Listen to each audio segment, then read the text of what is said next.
Good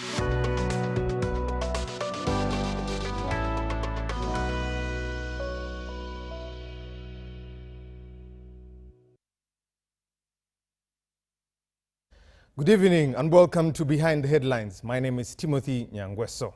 Today we focus on the infrastructure of this country, why most of the time we have it in crisis management. The focal point will be the Karuma Bridge, constructed in 1963, a lifespan of 50 years there, supposed to have been decommissioned about 2014, but 11 years later, the bridge was still working. We look at more bridges as far as Seziwa, as far as Katonga Bridge that took 6 months to be worked on. But we ask ourselves, how big and important is this bridge, especially to the northern region? When we talk about Lango, when we talk about Acholi, West Nile, how much impact has this had since it was closed on the 23rd of August? But also the penalties that are being paid as you go through Murchison Falls, because the options are you either go through the east or you go through Masindi, Hoima, Bulisa, and then get to Gulu or West Nile. Whichever direction you take, it's a tedious process. 9 to 12 hours is what we're talking about in your travel to the northern region. But the biggest question is, what has happened to the economy on that end of the country? Especially South Sudan and DRC, looking at the numbers of trade in that direction. What impact will it have? You can be part of the conversation. Join us on our YouTube channel. Drop your comment there. Let us know what you think. Or our X platform, hashtag UBC Behind the Headlines. Drop your comment there. We shall be reading them in a short while. And our number is 0709 60 25 92. Text or WhatsApp there. Let's meet the panel. On my immediate left, Professor Sarah Sali, the Dean at the School of Women and Gender Affairs at Makerere University. Good evening, Professor. Good evening, Timothy, and good evening, viewers. It's good to have you back, and congratulations on today. Thank you. It must have been a fully loaded day for you. It was, and a happy one as such. That's good. Yes. See the Senate building. Senate building? Main building. Main building is back. Yes, yeah. Ah, good. The Ivory Tower. The Ivory Tower. Yes. I hope we still leave it the way it was. Next to Professor is Dr. Fred Muhumza, Director at the Economic Forum at the Makerere University Business School. He's with us this evening, an economist at that. Good evening, Doctor, and it's good to have you. Good evening, Timothy, and our viewers. Happy to be back here behind the headlines, discussing what is in front of the headlines. Okay. We shall talk about the regional city if it had any effect to that. Director Engineer Charles Chizito, the Director in charge of corporate strategy at the Uganda National Roads Authority. Good evening, sir. Thank you, Timothy, and good evening, viewers. Happy to be here. Good to have you. Hosting her for the first time, Honorable Rose Obiga, a woman member of parliament representing the people of Terego County there. Good evening, and it's good to have you, Honorable Rose. Thank you, Timothy. Terego is actually now a district. A district. Yeah, yes. I'm the woman member of parliament for Terego. Thank you, Timothy. Good evening, viewers. Lastly but not least, Chairman of the Infrastructure Committee, representing the people of Kazo County, Member of Parliament there, Member of the National Resistance Movement, Honorable Dan Chimosho. Good evening, sir. Good evening, our moderator, Timothy, and my colleagues on the panel and our dear viewers. Across the border on the east there in Kenya, the Deputy President is on the sword there. 11 points being brought up there for his impeachment, taking trajectory in the country there.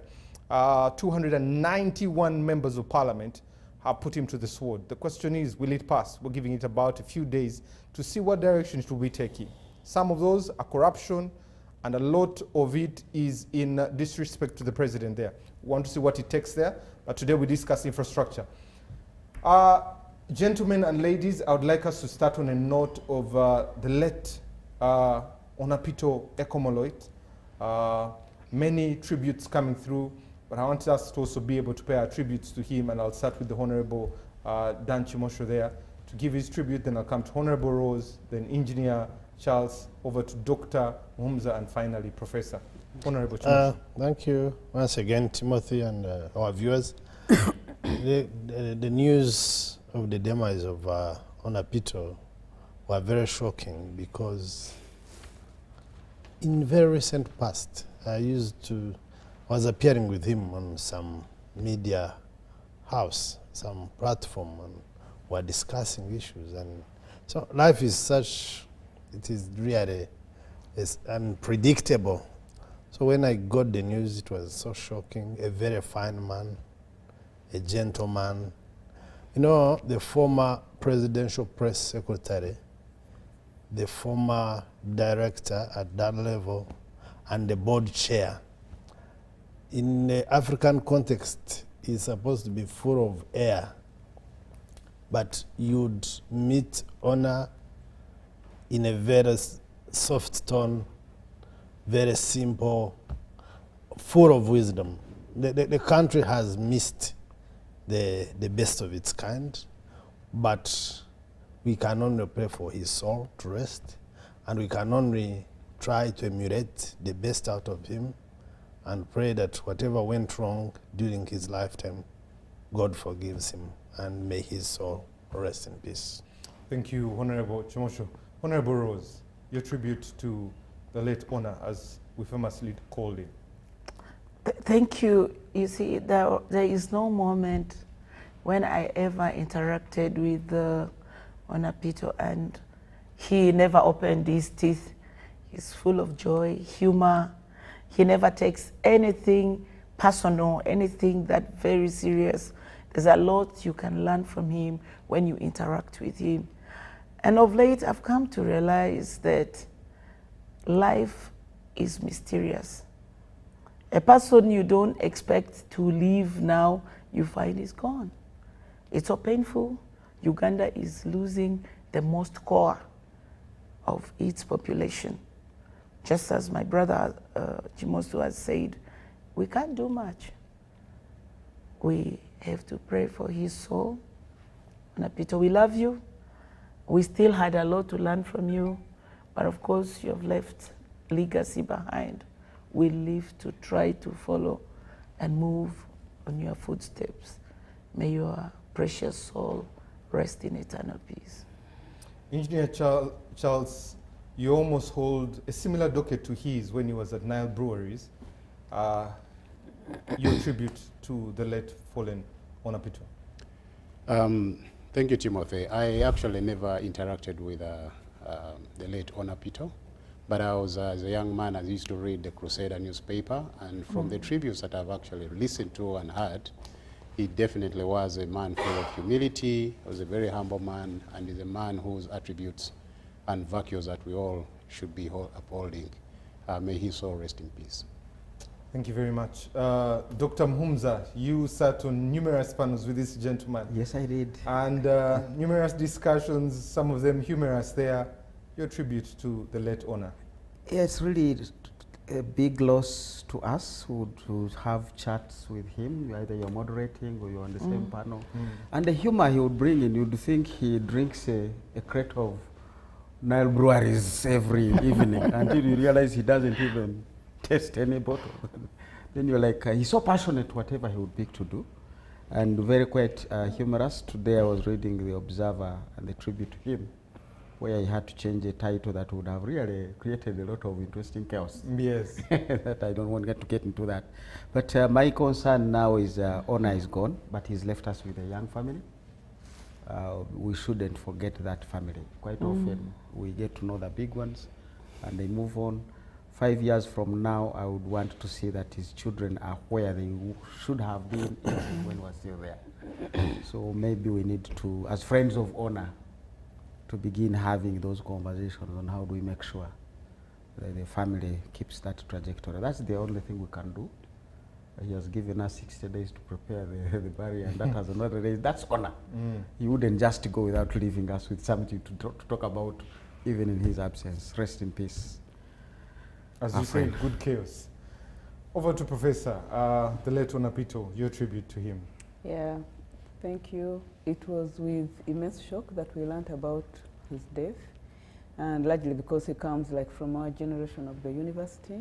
So it is a wake-up call and reminds you your time is also up. You should always be ready. But of course, the most recent past, we had him here on the panel. And I think that time he was defending the alcohol bill. And while obviously I mean, anyone who wakes up would think that's a bad thing. It was interesting how he defended it from the viewpoint of the small and medium farmers who contribute and who depend on the industry. So it was very interesting to look at his perspective, because he introduced a new perspective on how we think about these things. I was also with him on a think tank, which is still in its infancy, called Building Synergies Uganda, led by the Honorable Chirasos. So we hadn't gone very far, but at least that helped us have a few meetings towards, I think, the end of last year and the beginning of this year. So we still had a lot in plan with him and looked to him for several things. It is sad that he has gone early, but what we can say, or the pledge he leaves to us, is to carry on his legacy. May he rest in peace, and may God comfort the family. Thank you. In this trying time, I hope we can pick a leaf or a whole forest from what he did, as his life is a legacy there. And also the 60 days that we've been given is to learn a thing or two there. May his family be comforted in this trying time, and may his soul rest in peace. Let's jump into the topic of conversation, and the focal point is the Karuma Bridge and what is happening with it. Honorable Rose, video of you circulated almost made me fail to come back from Gulu to Kampala. What is the frustration? Why are you frustrated? What is happening? It's coming to almost 2.5 weeks of that bridge being closed. What is your frustration? Yeah, thank you. Actually, it's not 2.5 weeks. First, this bridge was closed in May. Half the big cars were stopped from using that bridge from May. 3 different ministers and Ministry of Works have gone there, shutting down this bridge. Honorable Minister, I've just forgotten his name, Echweru, was there with a different statement. And then we thought the 3 months, if you count it from May, it's more than 3 months. Actually, May, UNRWA went there. Yeah. July, the Honorable Minister went there with contractors. Now September, now the cabinet minister goes and now shuts the route completely, leaving us with no option. The option they have given is now killing and murdering our patients. One, this route they have given us stops, big cars stop by 6, then small cars stop at 7. Now, people who are sick in West Nile, who are sick in northern Uganda, to be evacuated, it's not possible. They have not even given us any option of Uganda Airlines that is doing nothing but making losses to this country. So we have to. That's a very strong allegation, Honorable. It's not an allegation. We have records. You see, I sit in that parliament. The records that are produced show that there is untold corruption in this country. Even this money UA is collecting is spent at source, and yet we are suffering at their expense. One, we West Nile alone are the 3rd biggest population in this country, yet we are the 2nd poorest to Karamoja. Now, the little we have is being milked at UA gates. My vehicle pays 60,000. If I'm to go, I need a co-driver, my driver, and my PA. 4 people times 25, to and fro, plus the 60,000. And now, if I'm to use this so-called route, which has been provided by UNRWA, honestly, I add an extra of 140 kilometers. Remember, this is the time when businesses in West Nile and northern Uganda is at its peak. For us, we have seasonal business. And now they want to suffocate us. This is intentional. By the way, I'm NRM 311. I read on State House scholarship. But this does not mean I should not tell my government the truth. They are doing this intentionally. If they are not intentional, how come Semeliki people pass throughout the day, throughout the night, no coin is paid? They pass through Queen Elizabeth, is not gated. They pass through Mburo, is not gated. How special are these animals in this national park of ours? Why is government not sensitive? As if this is not enough. Pakwach Bridge is almost collapsing. If you go there now, the soil is moving down. The water is no longer moving. It has come to a standstill. The water is so contaminated. I don't know whether we still have fresh water there. We don't have. Nobody is paying attention to us. Yet this is a population that has been in war.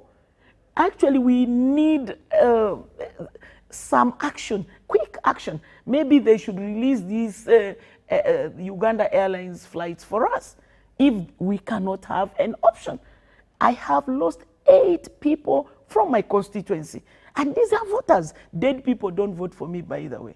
It is those who are living. We are very bitter, and we want to promise. I want to promise on behalf of West Nile and Northern Uganda, Greater North, we shall not give up. The earlier the government realizes that we are going to fight, it is our land, the land belongs to the people, carry your animals and leave us our land and we use it. That those animals don't make sense to us. We don't even see them. The animals are not there by the roadside. So what are they guarding actually? They are just stealing from us. So we need an action. UNRWA should tell us what option they have for West Nile and Greater North before you suffocate us. This is intentional. And you are collecting over 7 trillion to the number of years is not commensurate. One minister says it will stay for 15 years before the bridge will be worked on again. The cabinet minister says 7 years. Next time it will be 3 years. They just want to do some rubber stamping and maybe eat the money. And these accountabilities are failing. For me, my mind has already been poisoned with what I am seeing. I do not understand why UNRWA cannot have another bridge, plan to construct another bridge for us. If you don't want us as part of Uganda, tell us. We can operate the other side. Thank you. Honorable, very strong words. Let me come to Honorable Chimosho. Katonga had the same issues, closed for a bit, heavy trucks and buses moving through Sembabule, Gomba, small cars moved through there, has a temporary bridge now. This bridge of Karuma, it's earmarked for 7 billion to be repaired, rehabilitated. NEC and the Chinese company at it. What is this, before we even get to this, what's the state of our infrastructure, you as the chairman of the infrastructure committee? When you look at our bridges and our roads in this country, what is the state right now? Thank you once again. You know, that is even the best point where we should start from. The state of our infrastructure.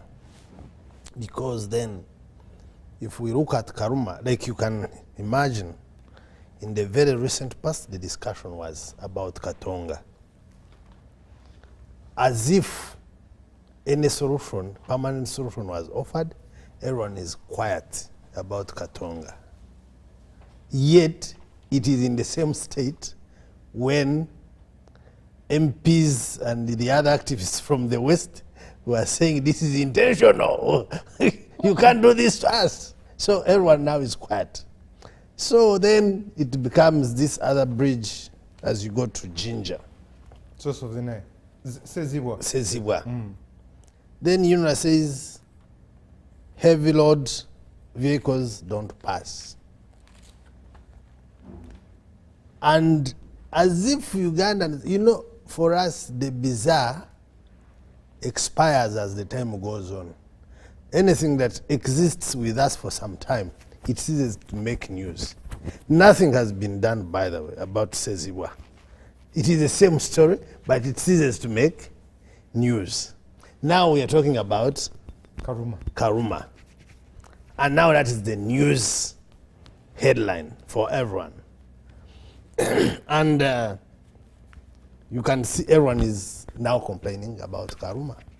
What does that speak to? That speaks to the fact that we are taking a trajectory of a collapsing infrastructure.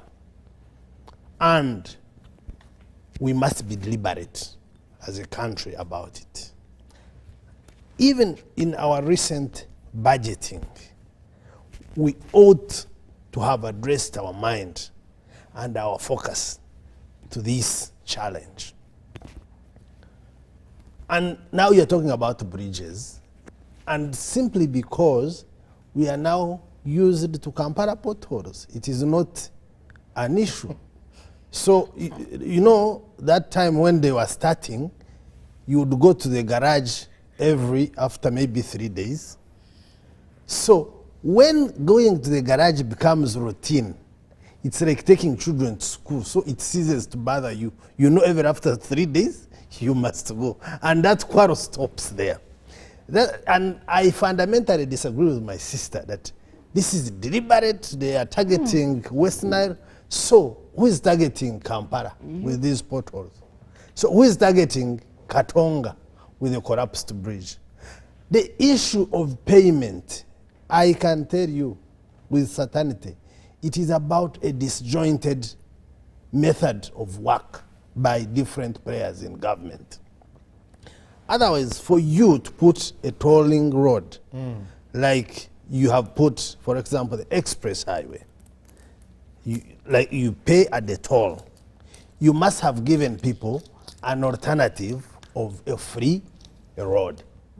As long as there is a free road, I make a choice to pass through the toll one, pay my money, maybe it is quicker or convenient for me.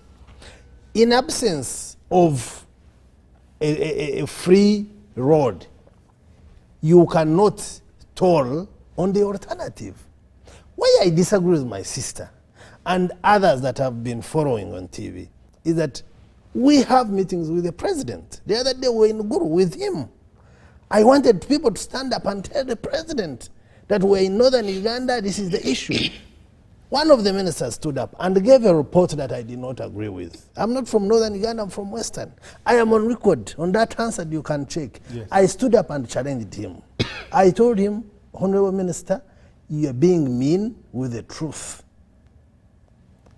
Apparently, I did not get this backing. If I had got that backing in the presence of the president, the story would have been different. So I want us to first remove the issue of ethnicity, tribe, target of region, Jew North, Western Nile. That is out of question. What is at play currently with our failing infrastructure system? And generally, because of our poor planning, it is a disjointed government. I don't need to say that I support NRM. Whoever believes I don't, it is their right. I support NRM, but you cannot tell me at the very first time when this happened, the Prime Minister ought to have come to Parliament or called a press conference and given explicit instructions from midnight to night, the alternative route is XYZ and there will not be any payment. But that you may not get. Why? You ask a minister, he does not want to commit. And it's forgivable. You see, by the time a minister does not want to commit, he knows his limits. So, you ask a prime minister, the prime minister maybe does not want to commit. What is now the solution? The solution is that the times we have met the president, my colleagues from the northern region and whoever is concerned should have put these matters straight and made them form the critical part of the agenda, and the solution will be there and then be given. But that said, when you look at how other countries are doing it, we are doing it to the contrary. I don't know what this man will say from UNRWA. I don't know when he last slept. All of them are not sleeping. They are telling them we are rationalizing. I have seen them going to the prayer mountain, going to pray that the thing is not rationalized. Now, I don't think he will even explain with certainty well, the situation of bridges, because he doesn't know even the situation of his institution is as collapsing as fast as Karuma. So he's not in a position, unless I know he will try to make up himself to explain. But I know the situation in which we are putting these institutions. But Honorable Chimosho, at what point do we bring them to book? Because Who? whether UNRA, whether Ministry of You Works, see, you cannot bring UNRA to book or even works. How does it start? It starts with our budgeting process. because Honorable, come December, the influx going to the west, Katonga is going to be flooded. Come to Pakwach that she's talking about, the rains that are falling in the north, if they fall for a week, that bridge is impassable. Let me tell you, we have a law for Uganda Road Fund. It is in place. One of the major reasons why that law was put in place was to keep watch and manage the maintenance of the infrastructure. The countries that started even after us have moved on to the second generation of their road fund. What is happening with us? And what was supposed to happen is that some money was supposed to be levied. There were about 8 areas they had earmarked, including tolling, including fuel, including, there are 8 areas they had earmarked in that law. They were supposed to collect money, put it in the road fund, and use that money for maintenance of roads. You see, what we did, we put the law and did not operationalize it. And what are we saying? We are now saying that road fund has failed and we are taking it back, I don't know, to finance or somewhere. In Kenya, they operationalized their road fund. In the recent past, government was even getting tempted to borrow money from road fund to do other government activities because they had accumulated a lot of money. What we are grappling with is good policy, wrong implementation. Okay. If we had operationalized a road fund, most of these, you see, the last time we have been discussing Chitez, decommissioning. And I am sure if Karuma goes, he's going with his team, like you saw Chisaka. Because the issue is not about who is at the helm of the institution. The issue is on how we become deliberate, on what we want to prioritize, how we prioritize it, and follow it through. For every 100 cents you put on a road, you're supposed to reserve 30 cents for its maintenance.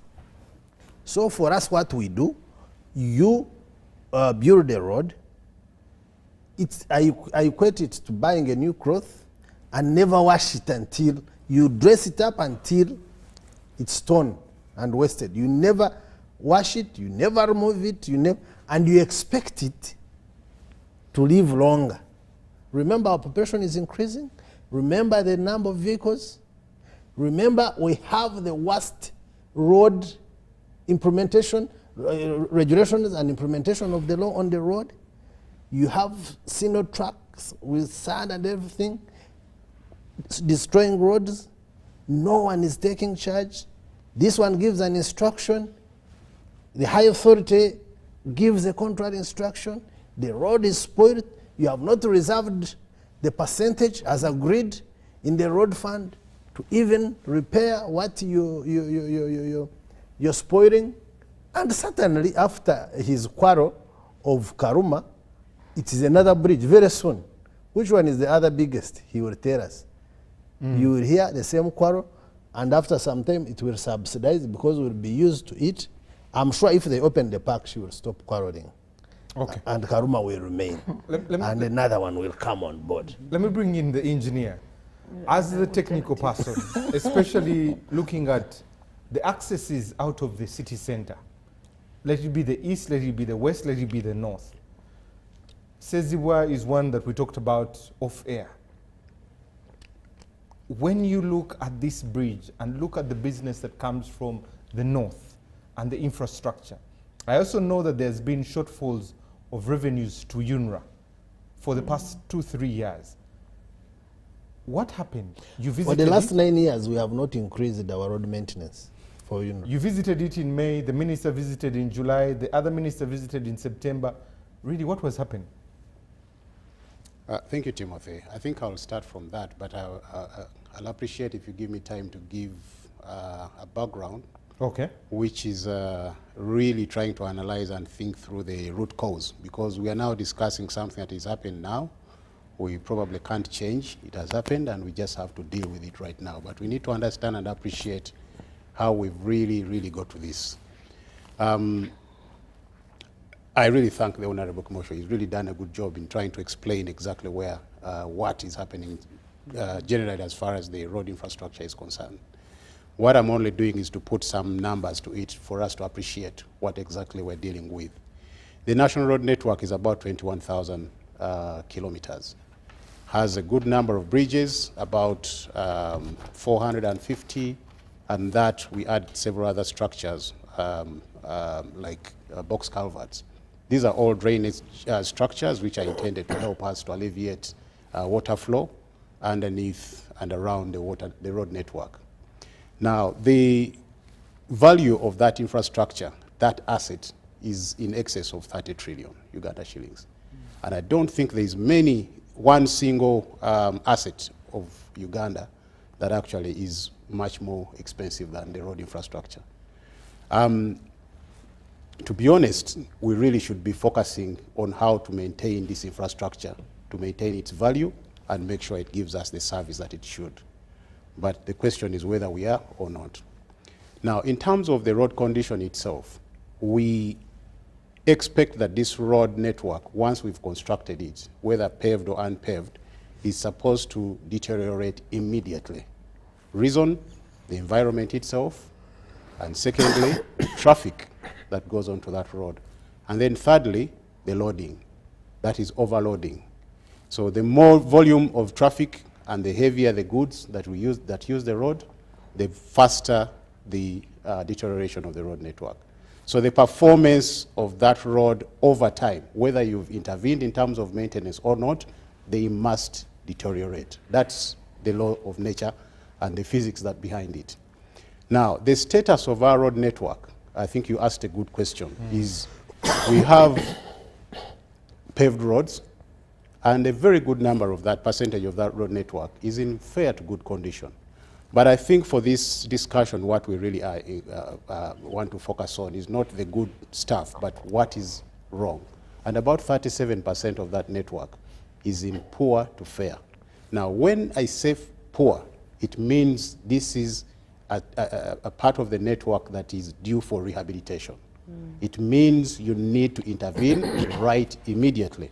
There's no two ways about it. And that network is about 6,300 kilometers. So 6,300 kilometers, 37% of that is in poor to fair condition. 6,300 of the 21,000? Is paved. Okay. But 37% of the paved is in fair to poor. So which means it is sliding into rehabilitation, either heavy or light rehabilitation. Either way, you need to intervene right there, periodic maintenance. And for the unpaved roads, we're talking about 14,900 kilometers. But of course, we have ongoing projects, about 1,800 kilometers, which are under road development contracts. So those are not part of the maintenance program. But the balance of those unpaved roads is about 80% that is in poor to fair. As I said, I will not focus on what is in good to fair. But everything that is in fair means it is falling very close, soon it is falling into poor. And that magnitude of such, which is 42% that is in fair, any time, if we don't intervene, is falling into poor, and that is now reconstruction or heavy rehabilitation that is required. Now, that is about 13,000 kilometers we're talking about. So the numbers, as far as the network is concerned, that is how it is. Now, what is happening with respect to interventions and as far as funding is concerned, as the Honourable Member of Parliament, Honourable Kimosha has said, the only available funds for road maintenance is Uganda Road Fund, and that is the money that is used to maintain the road network.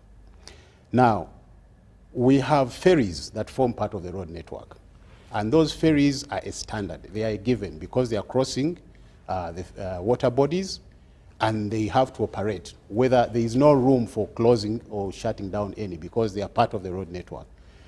We spend over 20 billion on these ferries. Now, these ferries are increasing in numbers, but the budget is not increasing. Over the years, the budget for road maintenance, which includes roads, bridges, and road network, and the road network, is about just under 300 billion. 295 billion, 200, and it's just about there. It's oscillating just below 300 billion. Now, with that funding, let me explain what exactly can happen. Let's first stick to the ferries, because the Masindi port has two Yes, that end at about 6 or 4 p.m. They have 2 trips. in the evening, yes. They have 2 trips, and it will go, it will come back. Waiting for that ferry to cross, for a person that I saw, took them 4 hours to wait to get on. Ferries are repaired in Mombasa, if I have the information correct. Do we have capacity here? Because I also know the ones in Masaka to Kalangala or Entebbe to Kalangala, these repairs are done. Once it goes, we have 2-3 months window there. This road network of ferries, why can't we have capacity to do this? Timothy, we actually don't do that. We don't repair them from there. The repairs are actually done from here. They are done here. Normally, we disengage, we take them on the side, and the repairs are done here. In fact, even the construction of these ferries is actually done here. Sigulu Ferry was actually done on site and in the country. The ferries that we're actually undertaking right now, they're all constructed here. So the capacity is here, although we use, we get the support and capacity from the different countries, but they are all done here. So it's actually not true that we have to take it away for so many months and then bring it back. The operation and maintenance is done here. Please continue. So the cost of operating, I'm not talking about building new ferries. It is just over 20 billion that is required. So that's a standard. I'm now building the 300 billion, and how it actually is really a drop in the ocean. We have paved roads for which we need to undertake routine maintenance. And I think the subject this afternoon when I was told was actually focusing on maintenance, which is routine. That is an activity that you must undertake immediately after commissioning the project. Once you have commissioned, it is under use, as I've explained. The road or the infrastructure is susceptible to environment, and then secondly to traffic. And then traffic, you add the loading, where you have overloading. Now, the amount of money that is expected to be spent on such per kilometer is about 22 million shillings per kilometer to undertake routine maintenance on a paved road. It's not a lot of money, but whether it's available or not is another question. And we're talking about that many kilometers as far as the paved is concerned, 6,300 kilometers. Now, even if you apply that intervention on just a fraction of it, you should be able to undertake that routine maintenance. Now, for the unpaved roads, if you take an average of what we are spending, 15 million per kilometer, you're going to require about 195 billion just to undertake periodic routine maintenance on the unpaved roads. And then you add some operational costs. That takes the 300 billion, Timothy. Now, 300 billion is the budget we get, which clearly shows that we do not have provision for any other activity if we don't poach on the money that is available for routine maintenance. Now, as I've mentioned, routine maintenance must be undertaken. That is a standard. But if alone that activity is taking 300 billion, it means you do not have money for anything else. Now, periodic maintenance has to be undertaken. That money, So, I need to... Engineer, yeah. in the making of a road or a bridge, what feasibility is taken into consideration? Let's put Case in point, Karuma. 29 districts moving up because there's West Nile, there's Lango, there's Acholi. Those are 29 districts. When that bridge was being made, the feasibility that was done, was it cognizant of the load, the frequency? Was that in there? Absolutely. And at Congo and Sudan. Absolutely. We need to understand the design life for most of these projects or these bridges. Is back in the day when the technology hadn't been advanced, the design life, we're talking about a span of about 50 years. Right now, the designs we make for are over 100 years or even 200 years. It's possible, and that is being done.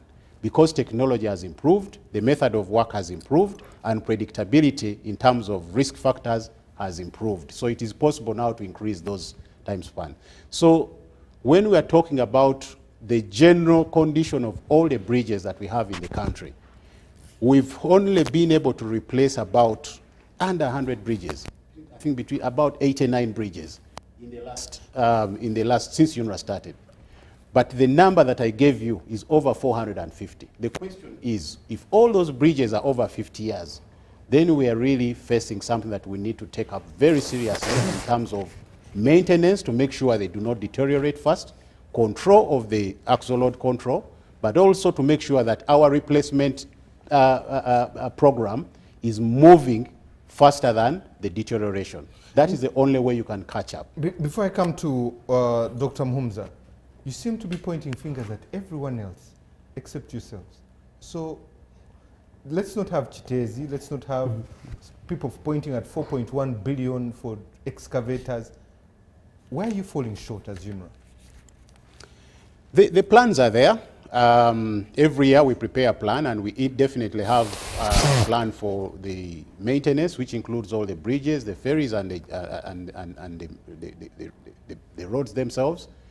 And the plans can only be implemented if you have a supporting budget. If the budget is not released, you say you need 2 trillion, you get 500 billion. You need 1.5 trillion, you get 600 billion. There is no way you can undertake everything that you need to do. So at that point, you actually spread thin and make sure you throw the money on a few areas where you feel you can't do without. Otherwise, you do not have adequate resources to cover everything that you would have loved to do. You're casting your bread upon the waters and hoping you'll catch something. Next year. So we keep hoping every year that something different will happen. Hope is not a strategy, but let me come to Dr. Mhumza. Dr. Mhumza, before we look at the economics, what's the state of our economy right now as a country? Hasn't he answered it? We're not going to we're not going to infrastructure. But No. before we dig into the effects, the impact of this bridge, give us an outlook of what our economy looks like right now as a country. Because basically, what's the economy without infrastructure? And if you can't maintain your infrastructure, then the state of your economy is just that, and you need to get concerned. Because the issues is raising, we are all aware. These listed bridges, roads need to be maintained. The mere fact that we only give them 300 billion means it's a budget issue, and the budget reflects the state of your economy, because that's where you're supposed to pick your money. As you're saying, you're casting your net, but there are no fish underneath. You are going to come and pick those nets in the morning and still don't expect anything. Now, when you look at and those are the things you really want to look at. Sometimes we look at economic indicators. The economy has recovered, growing at 6%. I'm like, doctors have these kinds of indicators. Indicators usually they work in pairs or even more. They will say wait for age. The child is increasing in age, but the weight following. So if this economy is growing at 6%, but it is adding 1.1 million people per year, those people are going to wipe out the 6%. You have depreciating roads, which also would require just continuous maintenance. So this economy, as we have argued, needs to be growing at double digit. If you don't have growth of 12 to 15%, you're already performing below par. So there is nothing to celebrate. Because the new entrants, and tomorrow they are launching the population results. But whatever came out told us every year we are adding 1.1 million people. And those need roads. I was looking at the numbers of 50.5% who are below 0 to 17 years. Now these are children. Honorable here will not allow her child of 9 years, 8 years to leave the village. In another 10 years, they will be 18. You can't confine them to that village anymore. They will be on his roads, going to visit their brothers and wherever, going far. Are we preparing for that new entrant on those roads? What kind of vehicles are we having for the roads? Now, when you get to those comfort zones of our debt is sustainable, but you actually notice 45, 46% of your budget is in debt service. And that takes first priority on resources. We don't even take it to Parliament for you guys to do anything. It is for nothing. Sometimes you have made mistakes and reallocated it. Thank God the President saved us this time and said, I'm not signing until you bring back my money. Because that is even not his money, it is lenders' monies. So whether this man cries and says this road is broken, Karuma, those 34 trillion will go off the budget first. Now whatever is left, salaries, you have security. So what is left for him? The message I read the other day from, I think, his boss, where she is accumulating, is it 250 million per day? Oh. Yes, of interest. Now, even if you gave them new money, again, she needs to first check out that debt. That's the state of your economy. That you have a very strict, tight budget, you cannot even allocate to the basic needs of that economy. Of it. And we need to take these matters seriously. So when we began the earlier conversation of can we rationalize agencies, can we rationalize the administrative structures, it was not that you want to keep some money and some people lose their jobs. It is to try and see how can I create some fiscal space so that I can find money for the roads. Now people are saying, oh, no, leave my UCDA, don't touch it. There are people there with jobs, it is helping the farmers. What is coffee without a road? Are you going to drink it on your village? And that is coming. So we are saying, no, we actually love the coffee farmers that much, but we know they need those access roads. And is actually defining the UNRA network. But it's actually an integrated road network. There are those community access roads, there are those, there are very many of them, and we need money to fix them. And that money can't be generated by this economy. The revenues, no matter what you do, are not going to grow to meet those obligations, and we cannot borrow ourselves out of the current debt situation. Now, how do you resolve those issues? We are going even now to grapple to pay salaries. Because if you can't move your roads, and even when you pay salaries, to pay a salary and you have zero non-wage, thank you very much, he will be happy as received his salary, but is he paying him for his salary? He's paying him to do the roads. So if he has no money to do the roads, then you make a double loss. So we need massive thinking. As my friend Onego Bell says, reset the button. You know when the phone goes blank and you say reset to factory settings? We need to rethink everything and say, how do we get out of where we are? Let's come to the PIV. Yes.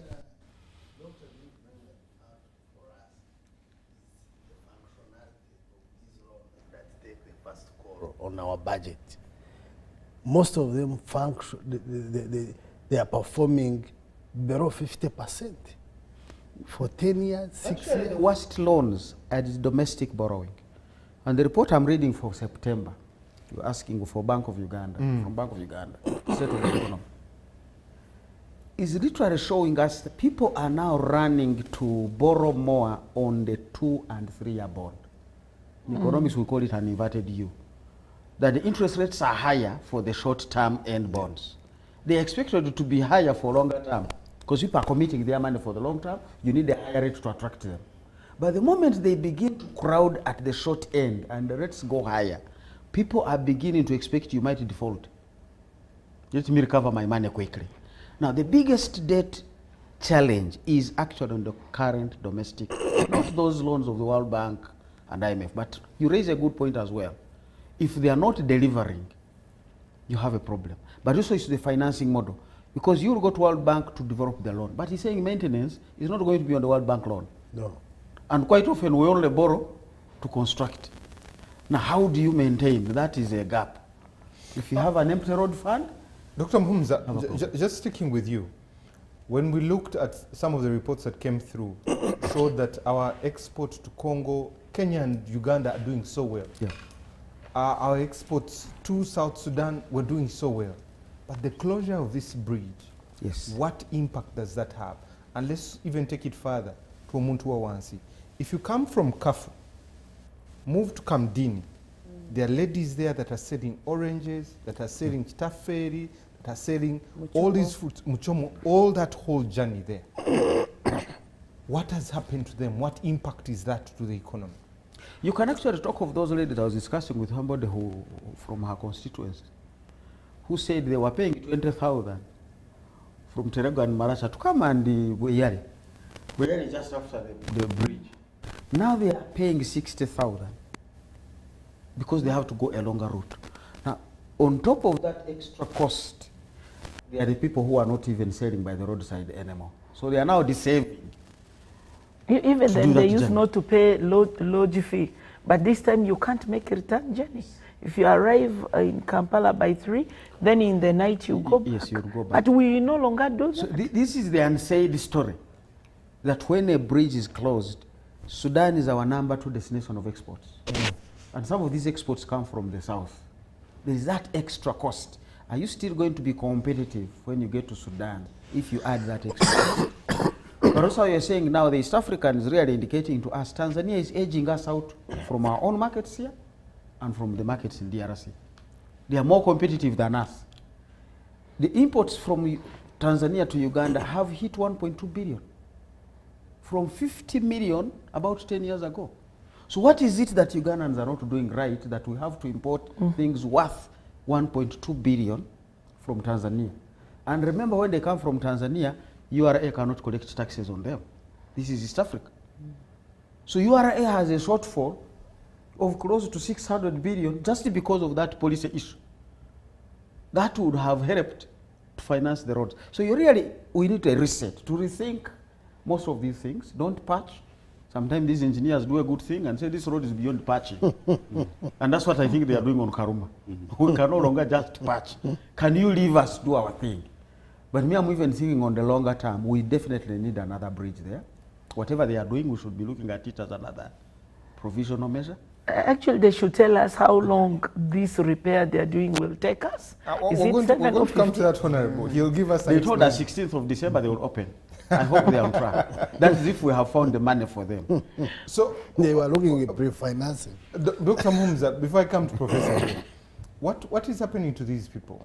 What is happening to this lady who is selling oranges? Because these are seasonal fruits. And cassava. And cassava. Gonja. Because I passed Kaf and it was a sad sight. It's a whole chain of events. Just why does that lady sell oranges? You want to open another layer of that onion to keep her child in school. P7 are sitting and senior 4 sitting exams. October, November. October, November. Now schools are already saying if you haven't completed all the tuition, the child stays home.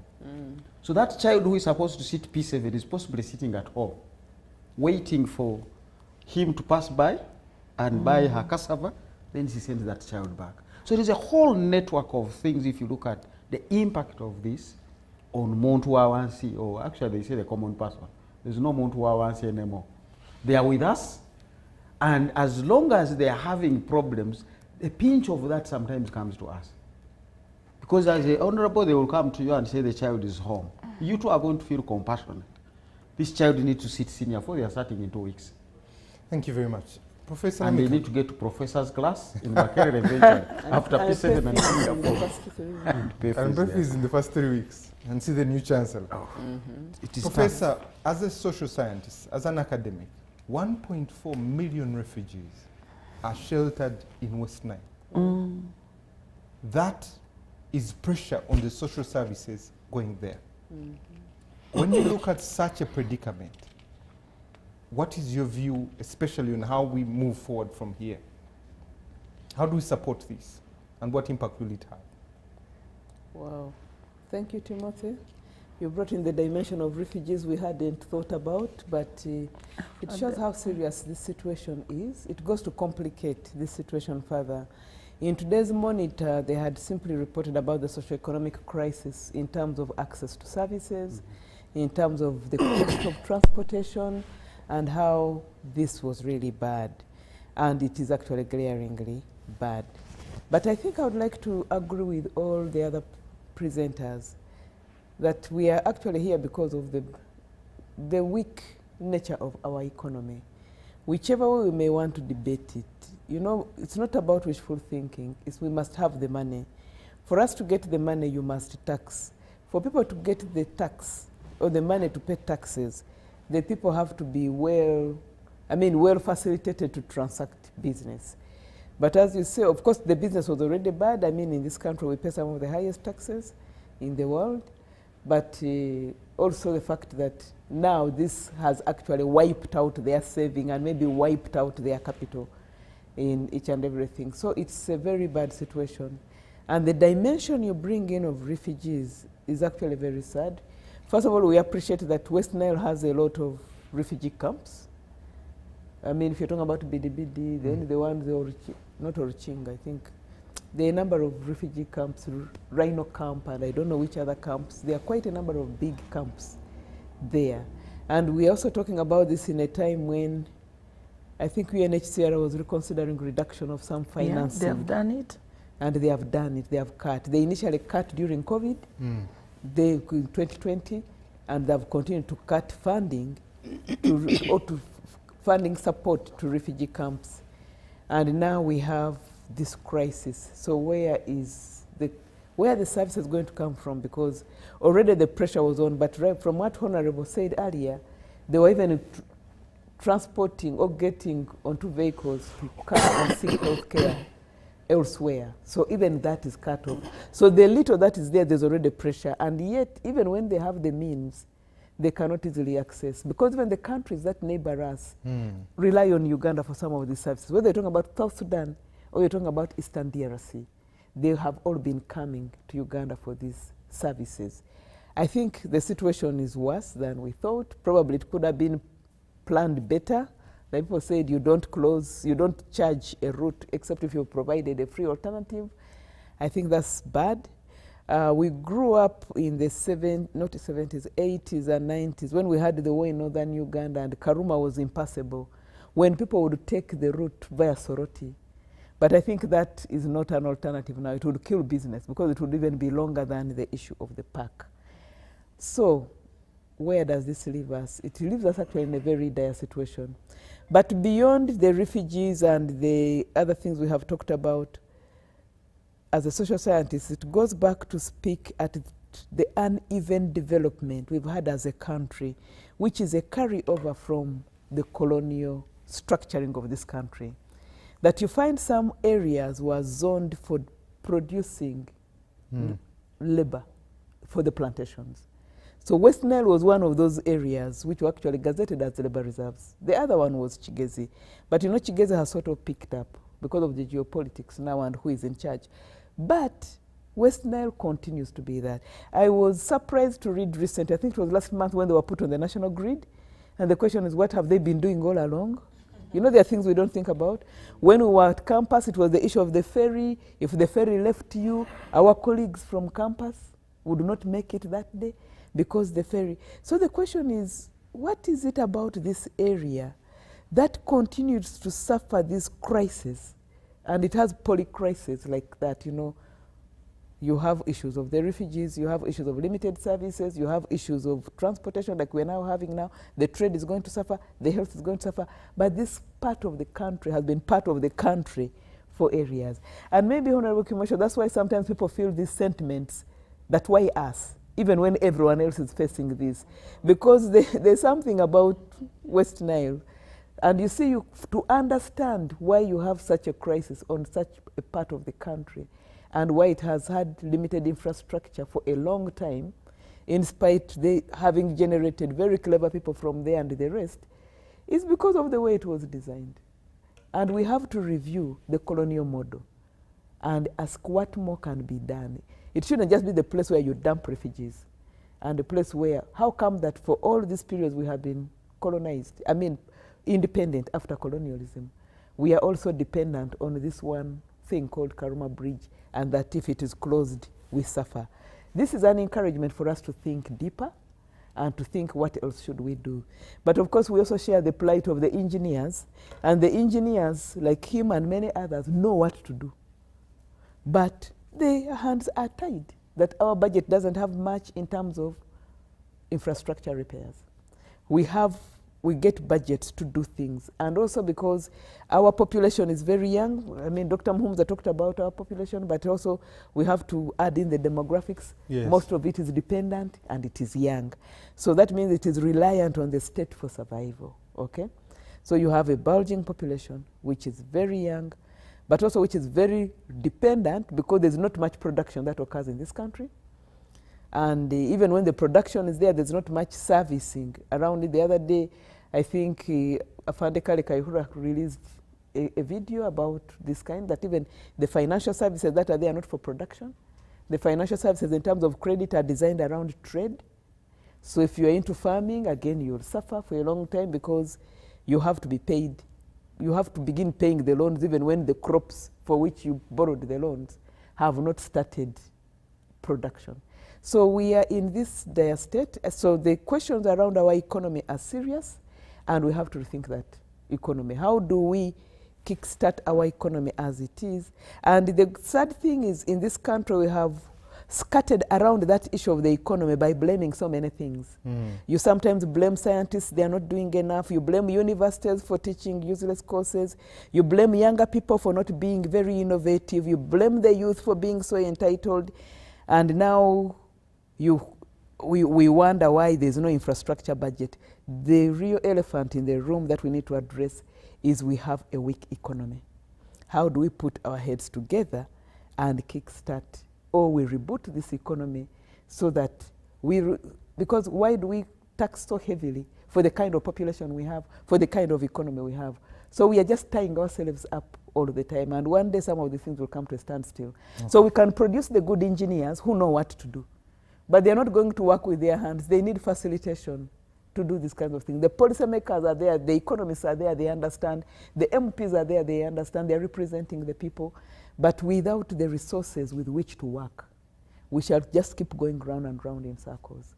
So I think the debate has to be taken beyond that, but we empathize with the people of West Nile, especially with our refugees who have come to depend on the state, and with support from UNHCR, and not much is going to happen because of this crisis. And we're going to continue with that conversation. Let me read some feedback that has come through. Dr. Mhumza owes us a conversation in that area of the economy. This is Mwebesa from Wakiso. My question is to the two MPs. Why is Terego district raising issues which should have been raised in Gulu? Did she attend the Gulu parliamentary meeting to be able to ask these questions? And to UNRA, isn't the value of the dam bigger than the entire road network that you are working on? Okay. This is Wilson from Muyenga. To the Honorable Woman MP and Honorable Kimosho, Parliament, whose core mandate is to check government's excesses, has reduced itself to mere rubber stamping for greedy and corrupt executives. UNRA, as usual, is focusing on corrupt, which everyone can tell from the shoddy work.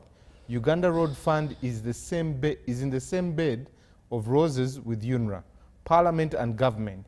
Therefore, this is kind of service delivery that is failing, and it's inevitable. Good English, good talk shows is unwarranted. You need to blame yourselves, okay? This is someone else who says, does the woman MP want the people to die at the bridge so that it falls in? Okay. This is a resident in Mbara. This is Julius Asimwe, a teacher. He says Mbara residents were demonstrating in the morning today in Katete Bridge, which is closed for almost 6 months. What should Honorable Chimosho do about that one also?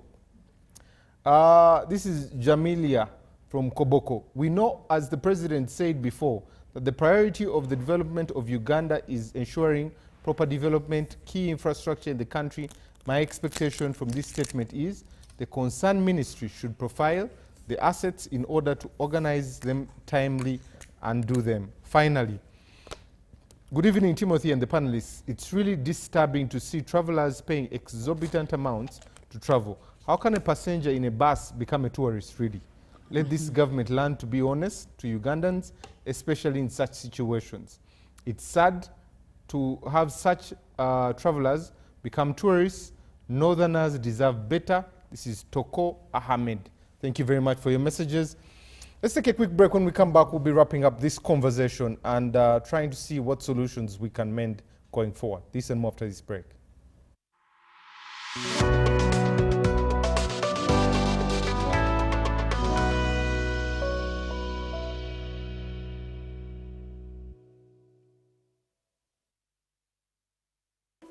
In a nation hungry for truth, a world where every story matters, there exists a beacon of trust and reliability. For decades, they've been our voice and our window to the world, holding the mirror of our history.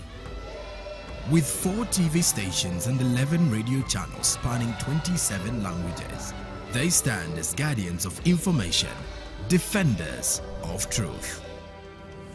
With Maskari Heritage Advantage, they uphold every citizen's right to reliable and free information.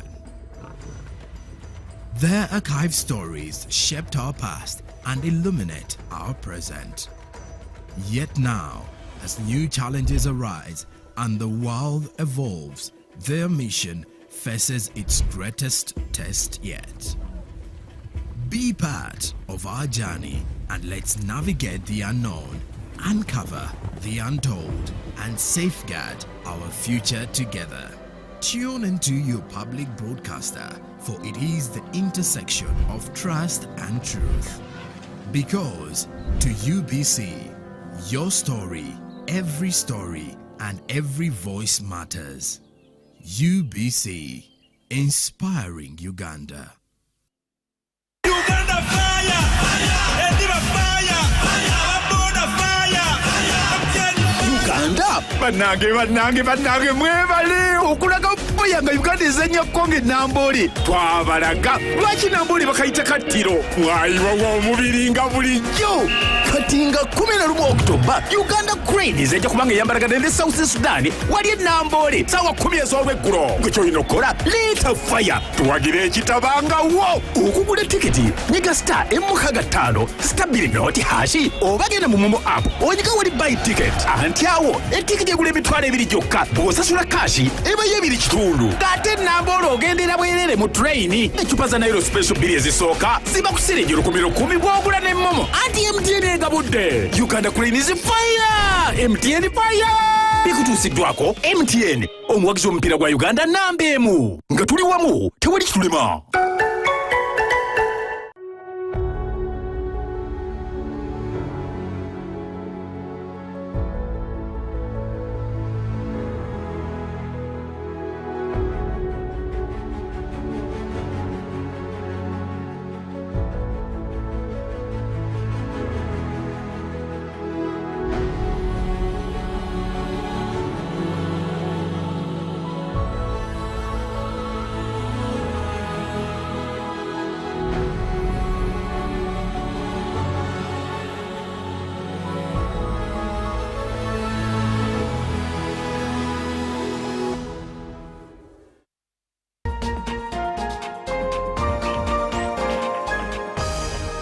Coming soon on UBC. Welcome to Inside Broadcasting, sharing with you the process behind what you see on the screens. My name is Lorraine Masika Kazimoto. Step behind the scenes and witness the magic that brings your daily broadcasts to life. That's why I come out openly to actually tell you that I'm an investigative journalist, that even when you see me here, I'm actually investigating you guys. So you should be aware about that. Experience the hustle, the heart, and the human stories of our on and off-air staff. I see my phone ringing and I'm like, ooh, which number is this? I hear the president on the other line. The president of the Republic of Uganda. Of Uganda, yes. Be inspired, amazed, and part of the journey that powers Uganda's most captivating TV and radio moments. Because good bread.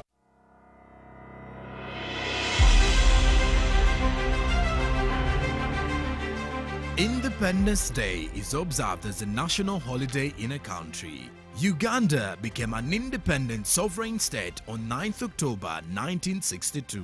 Uganda is born again, free and independent.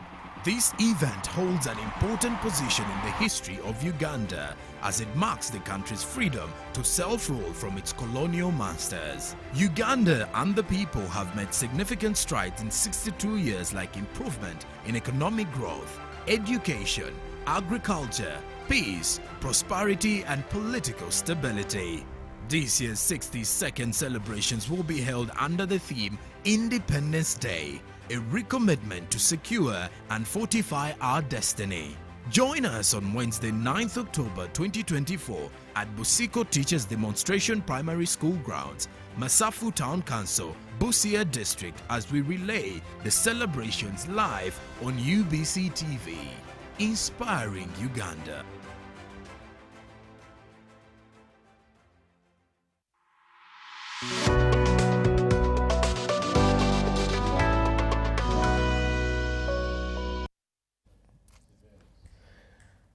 Welcome back from that quick commercial break here on Behind the Headlines. My name is Timothy Nyangweso. In the studio, I'm joined by Professor Sarah Sari, Dr. Mhumza.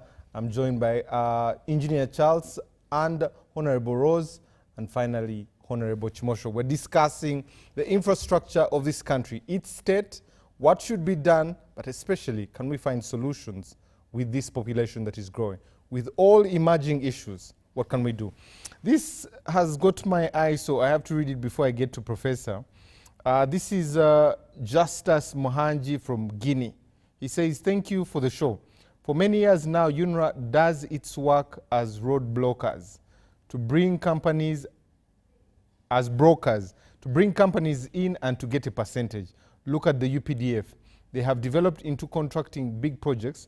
I thought if UNRA had a vision, in these many years, they would have already brought machinery, expertise, gained into constructing of Ugandan roads and bridges. How can we have an agency of engineers who cannot copy and at least take over the construction of some of these roads? I support merging of UNRA. Okay, very angry person there. Professor, let me come to you. With everything we've heard from Honorable Chimosho, Honorable Rose, Engineer Charles and Dr. Mhumza, where is the silver lining and opportunity in our infrastructure or in Karuma itself? Is there a silver lining? Well, I don't really know what you mean by silver lining, what but what I opportunities know that I can say is, I got to see a giraffe when I traveled through Mactions. Yeah, but as long as you don't charge the travelers, I think the travelers leave home not intending to tour. They leave home traveling from the north to Kampala. So if they wanted to go and tour in the park, they would have toured and gone to the park. So for each traveler to be charged, I think is unfair, and it increases their costs. But what I can say is, I think what this creates for us is for us to engage into, in the past we used to call it sector-wide planning or multi-sectoral planning. It is unfortunate that when we started chasing grants, we became more into silos where this is my project, this is my grant, each of us, whether government ministries and the rest, you're competing for grants. So this in a way has blocked people working collaboratively. So this is an opportunity for us to work more collaboratively, so that if UNRA wants to block the road, what does the Ministry of Trade have to say? What does the Ministry of Works have to say? What does the Ministry of Local Government have to say? So that all of the affected entities of sectors get together and discuss and see how well to plan for the people.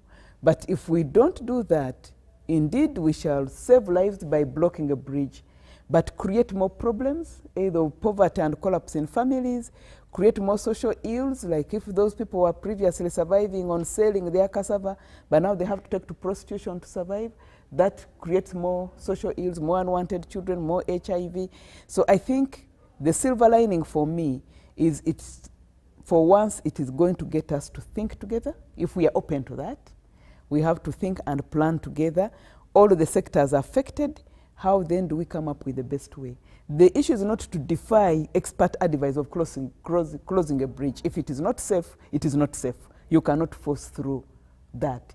But if we are to work with the tourism and say, okay, these particular buses should not pay, but the other tourists should pay, then we work with the local governments. If they are not able to practice their trade around Kafu, where else should they practice their trade around? Maybe can they be supported to sell the cassava in Kampala? I mean, it's one of the best types of cassava, but we don't have it here.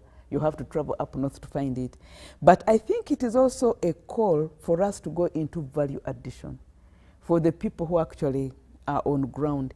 Because what were we eating in Kafu? We eat cassava, we eat gonja, we do muchomo, but also there are those people who do ghee, and the other thing I forget honey or ghee. Honey. So there's a lot of trade which occurs there of sales. And I think if we then started rethinking value addition like we have been singing for a long time, then that will help save on some of these trucks. And maybe most of the business people will not now have to travel to Kampala, but they would be shipping bigger things to Kampala and that. So, Professor, before I get to Dr. Muhumuza, why do we give room to politiki? Honorable Chimosho just talked about Chitezi. People went on the chopping board, it went. Yes. This bridge was constructed in 1963, 50 years, but we knew it was for cotton growers. Why do we leave room for people to come and take advantage of this, get political mileage out of this, of such a bridge? Yeah, thank you. I think it's not that we have always been politicking, but I think you have to give some attention to what this country has gone through. Indeed, the bridge is constructed for cotton growers in the colonial era. After independence, of course, there's a lot of an attempt to catch up with those areas that had not caught up, and a lot of investment in rural areas. But then you see what happened. We then go into wars of liberation and counter-liberation and all those kinds. And many African countries suffered that. As they're trying to recover from that, you have neoliberalism and the whole singing of the state should desist or roll back from development and only come in to secure people in terms of security and peace and that kind of thing. The rest should be left for the private sector. It took us more than 10 years to realize that actually the private sector will not go into certain kinds of projects. The private sector is very extractive, it wants quick returns. So they're not going to go into long-term things like constructing bridges, constructing social services. And so we then come out from that. So the consequence of all this is that the sector which has grown is a sector which doesn't need a lot of investment, and that's politics.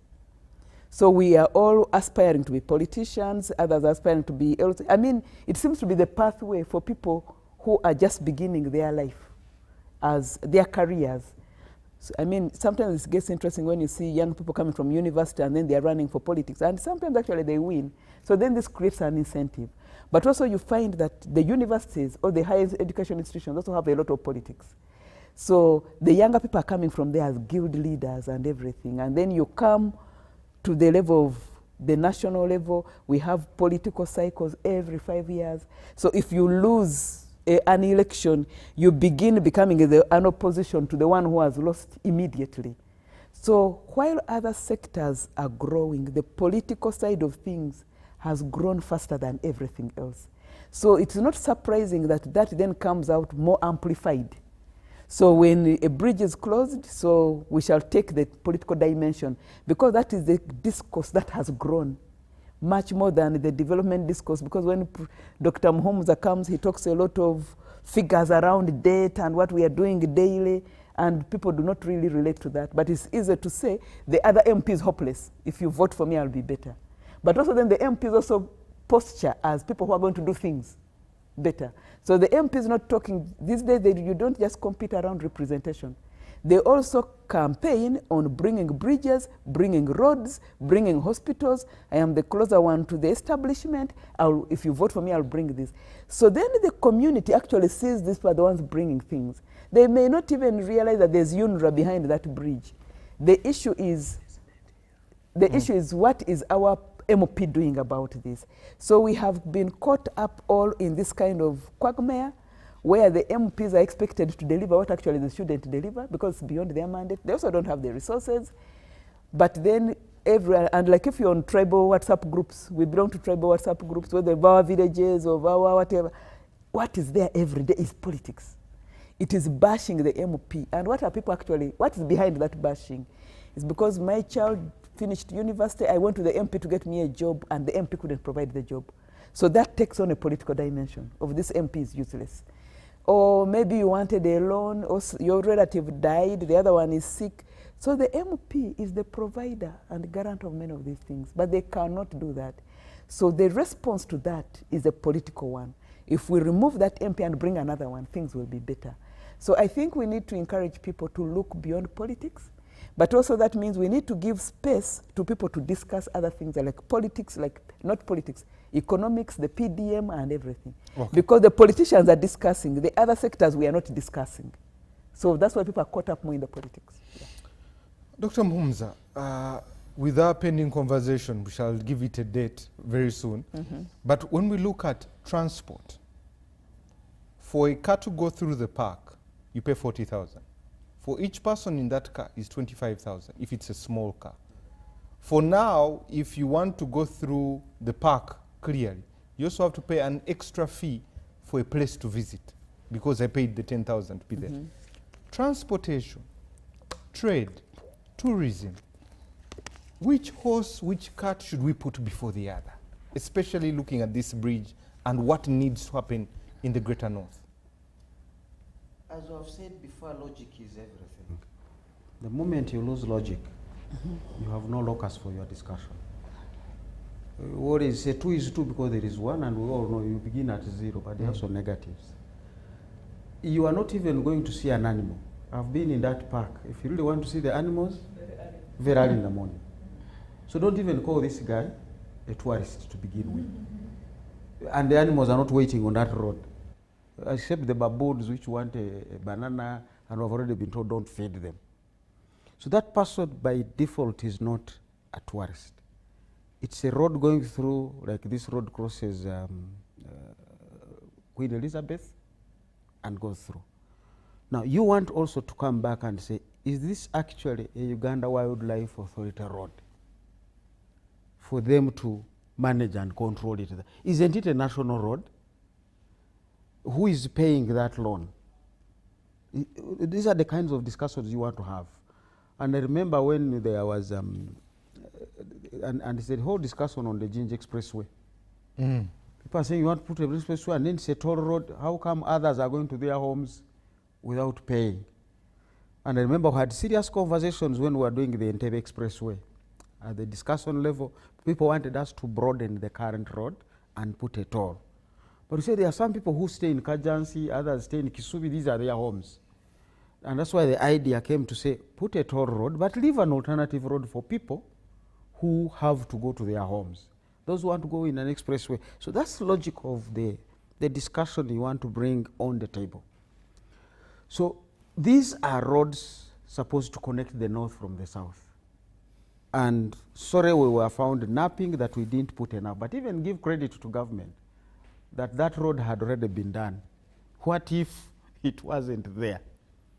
I have gone to the ferry from Yumbe. I was told the last one leaves at 6, so I drove so fast to get there at 6. When I got there, what do I find?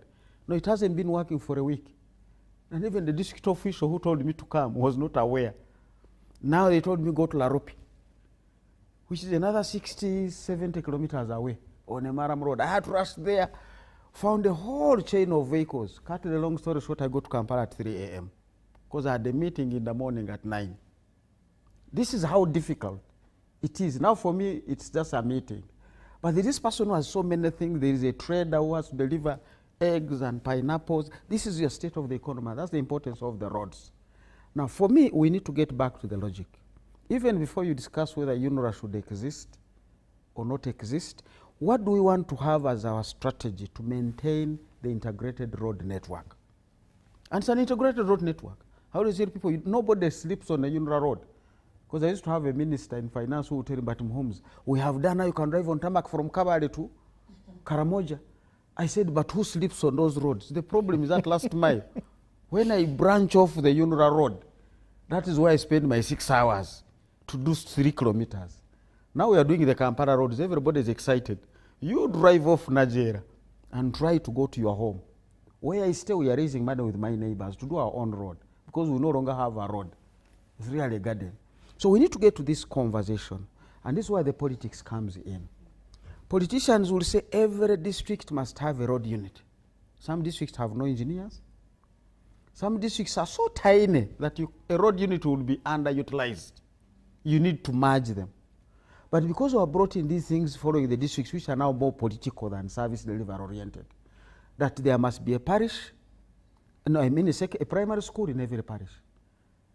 I went to the neighborhood of Mr. Museveni in Kinoni, Genome 7. And this guy told me, why do we need a primary school here? We are 20 families in this parish. Because remember, these are cattle keepers. So mass land is their trade. So there are 20 families. Now, a child who goes to primary is 6 to 12. So how many 6 to 12 children are there for you to follow a policy that there must be a primary school in every parish? These are the things we need to logically rethink. Are we not committing too much money to meet certain non-effective and relevant indicators and parameters, and then denying vital resources to the critical areas where it should be? I don't believe every district should have a road unit. Actually, if there was anything I would think of the cuff, is to say, let's zone the country. That's the way the military operates, and police now have district police commanders, but they don't use those functionalities to secure us. The military doesn't have a battalion or a commander in every district, but they have secured us. So can we sit down with the engineers, tell them what is the nature of the road network? He has already given us its status. So how do we maintain the roads in Mbale, Bukedi, and whichever areas? Where should the station be? And for me, that would be the supreme leader of that whole network would be UNRA. So you rethink the mandate of UNRA. You rethink the whole direction of UNRA to say we shall be having some of these district teams supported by a bigger entity. Just like they would say, if you need air cover, the planes will come in and bomb the enemy. And then the planes will withdraw. Then the infantry continues. So there are certain major roads, bridges, and certain excavations which will require heavy equipment that the district can't manage with its limited resources. But that takes a whole rethinking. So I think we need to get back to that level. Doctor, my last two questions to you before I get to Engineer Charles. One, how do the businesses in between Kafu and all the way to Gulu that don't have access, how do they survive there? But also, how do we manage to keep the business both in DRC and South Sudan so that West Nile, Lango, Acholi are not losing out? Of course they are going to lose out, because there is no way you maintain them if the vehicles have gone. You remember the fellows in Lukaya who were selling gonja, were selling roasted chicken. For the duration we were not using that road, they were out. Now the point is, like we did with COVID, are we beginning to put in place measures that when the road is finally reopened, there will be a recovery strategy for them? Because as we speak, they are depleting their resources. That is if they had any. The other day we were having a conversation where the Deposit Protection Fund covers 10 million in the bank. That you get immediately. Now this is not to mean, as people were misquoting me, this does not mean whoever had more than 10 million you lose. You're only going to wait longer as processes of liquidation go on. But we're asking, why did we set the 10 million? And they told me really, majority of Ugandans, by the time you pay 10 million, 98% of the people who had money in those banks are covered. That is how poor we are. Now these are citizens who for the next 3 months are going to be depleting resources that are not there. They are going to be going to money lenders, because as I said, their children have to go back to school. They have to solve problems. So when the president comes and says money lenders are cheating, no, money lenders are actually helping to sort of, I have a mother who needs to deliver. The hospital has no facility. The doctor will tell you I am here. The theater is there. But I need the following to do this operation.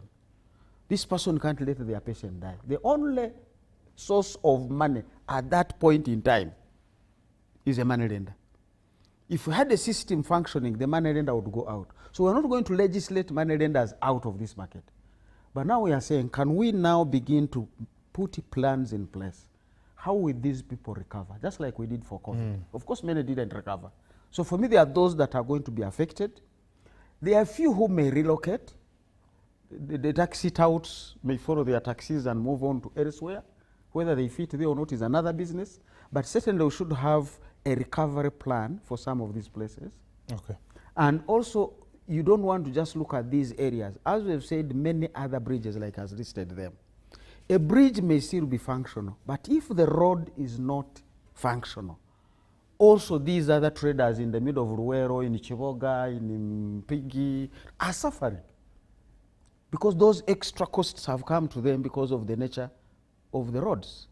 So the cost of doing business in Uganda has just shot through, and that is going to make us, as I said earlier, uncompetitive, even in the DRC markets, in the Sudan markets, and in the other markets. Wow. And Tanzania is taking advantage of that. We Thank can't you. just ignore that fact. Engineer Charles, let me come to you. Will you be done in 3 months? First and foremost, I know that's a question Honorable Rose wants to hear, because it seems like Dr. Mhumza has given us 16th December there. That was a generous statement, I think. Will you be done in 3 months with the rehabilitation? Because I know it's not construction, it's rehabilitation. And how long will that take? I think the other question she asked was the eastern route on the hydro end. Why isn't it being utilized, especially for small vehicles or as an option there? She also went ahead to ask questions like Queen Elizabeth is being used, Lake Mburo is being used. Why are you refusing us to use the national park here? I know these are that one is a political question for you. And then finally is a question on capacity. I know that SINOC has state funding to build capacity to be able to do roads in China. Why hasn't UNRWA followed the same regiment to build capacity to be our buffer for any infrastructure development? I think the second one will be difficult for me to answer, but the first one on, I'll give some information about the bridge. That bridge in May, over a period of the previous financial year, because we do assessments. Every year we do an assessment of our inventory and the condition of all the assets. And we produce a report that informs our plans for the subsequent year. And as a result of these assessments, that is when it was realized that this is now getting critical, even though it was appearing in all our previous reports that indeed the bridge requires intervention, just like all the other sections of the network. Now, the decision to take action right there was based on the preliminary assessment, which was visual. On further investigations, which now required to come with more equipment to assess the strength, because the initial assessment, that's why we left all the passenger vehicles to continue using the bridge, while we assess whether we can allow the heavy loaded trucks to use the bridge or not. And that is why in July, it was also found that now we need to consider a bigger intervention than we thought. So after that, we went through a process of getting a contractor to actually undertake the intervention immediately. It's a very complex exercise. All these works are underneath the bridge and above flowing water. This water is flowing at a very high speed, and it's a lot of it. We've seen trucks going there and disappear, never to be seen again. So the safety aspect in terms of any intervention, it doesn't matter whether you're actually just going to change a screw. You need the full apparatus of making sure everybody is safe. Those who are using the bridge and those who are doing the repairs. So that makes the whole exercise more complex and longer than it should take. If you are just repairing a culvert, that would be different. But this is something where you have to be working above water and that is flowing at a very fast rate. Now, you also asked the question, why now and not before? Of course, as I mentioned earlier, any delayed intervention in terms of maintenance costs more. And I think you mentioned the budget of 7 billion. Now, from all the studies that we make, you don't spend $1 now, you spend $3. So this could have been cheaper earlier if we had actually intervened earlier. However, at the actual time, we couldn't we had to get a contractor through procurement. So that procurement takes time. It's a direct procurement, but you have to identify someone who is ready to start right there, has all the equipment and gadget to safely work under that bridge. And that was identified. Now, that is when the actual assessment to determine the intervention and how long it will take was done. And that's why we had the General, the Honorable Minister of Works, announcing that this is going to take 3 months. This is a resourced work plan showing and indicating when and how what will happen up to December.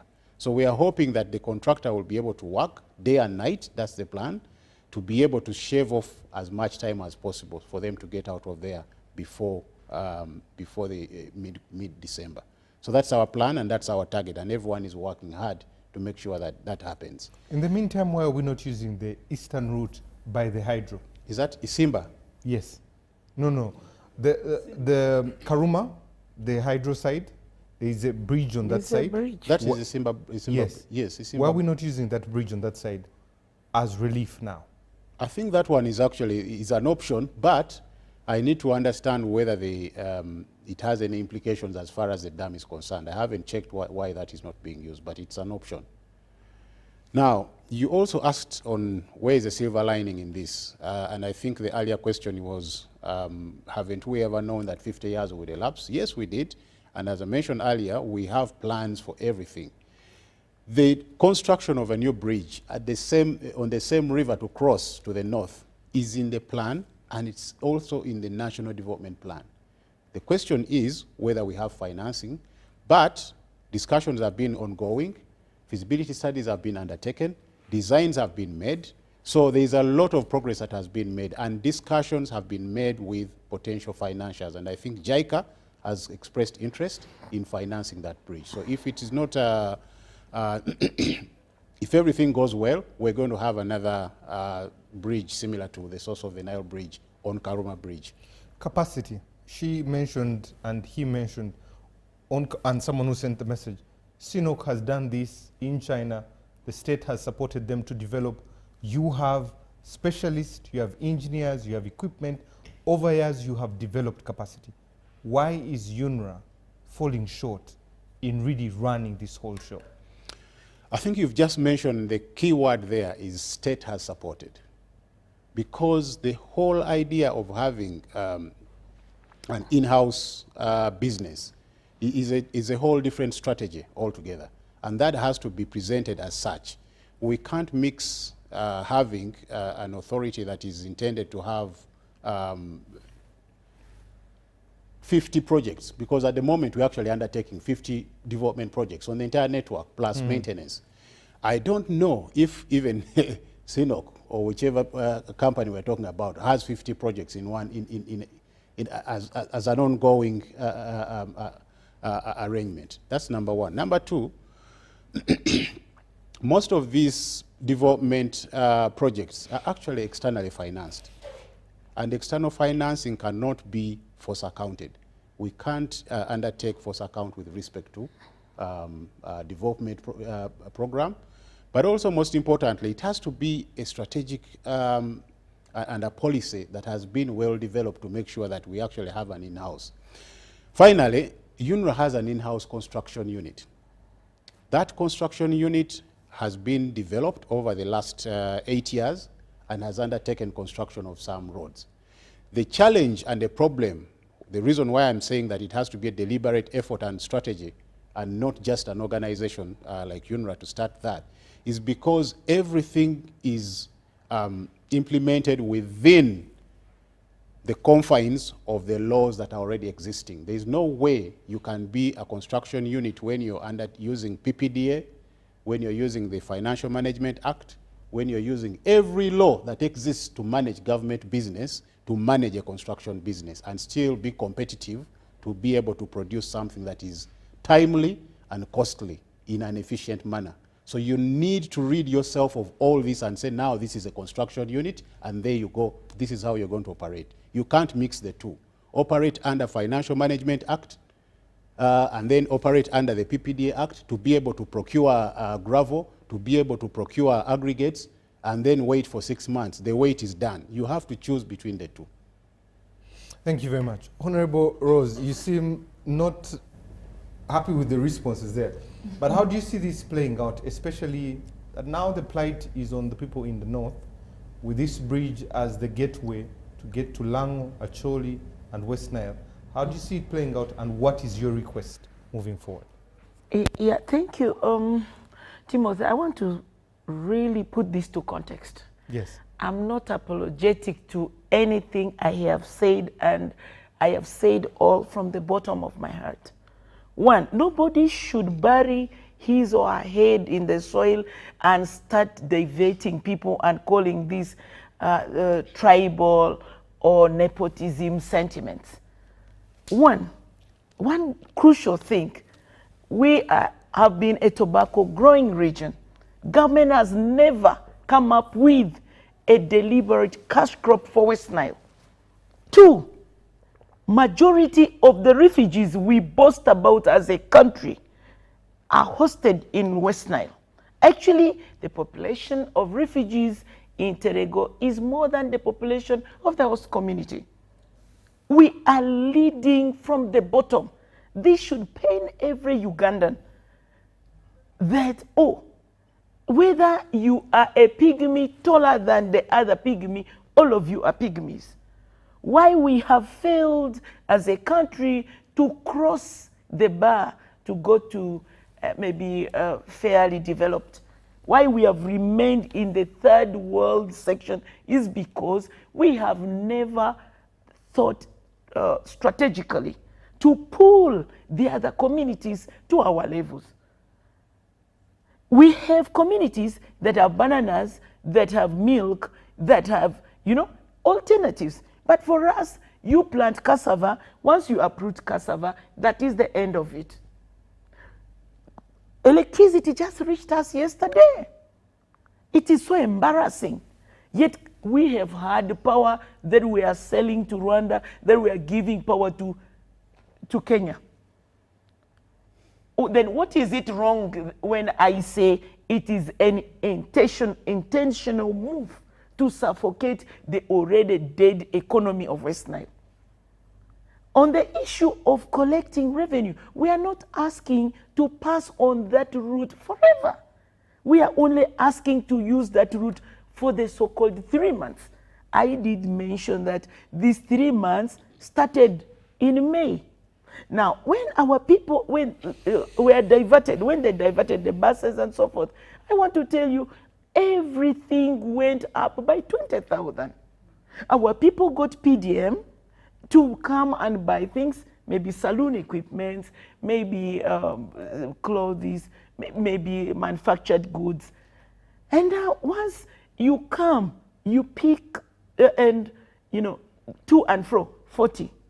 Plus this other money you pay 25 times 2, 50. You cannot do a return journey once. You have to sleep over.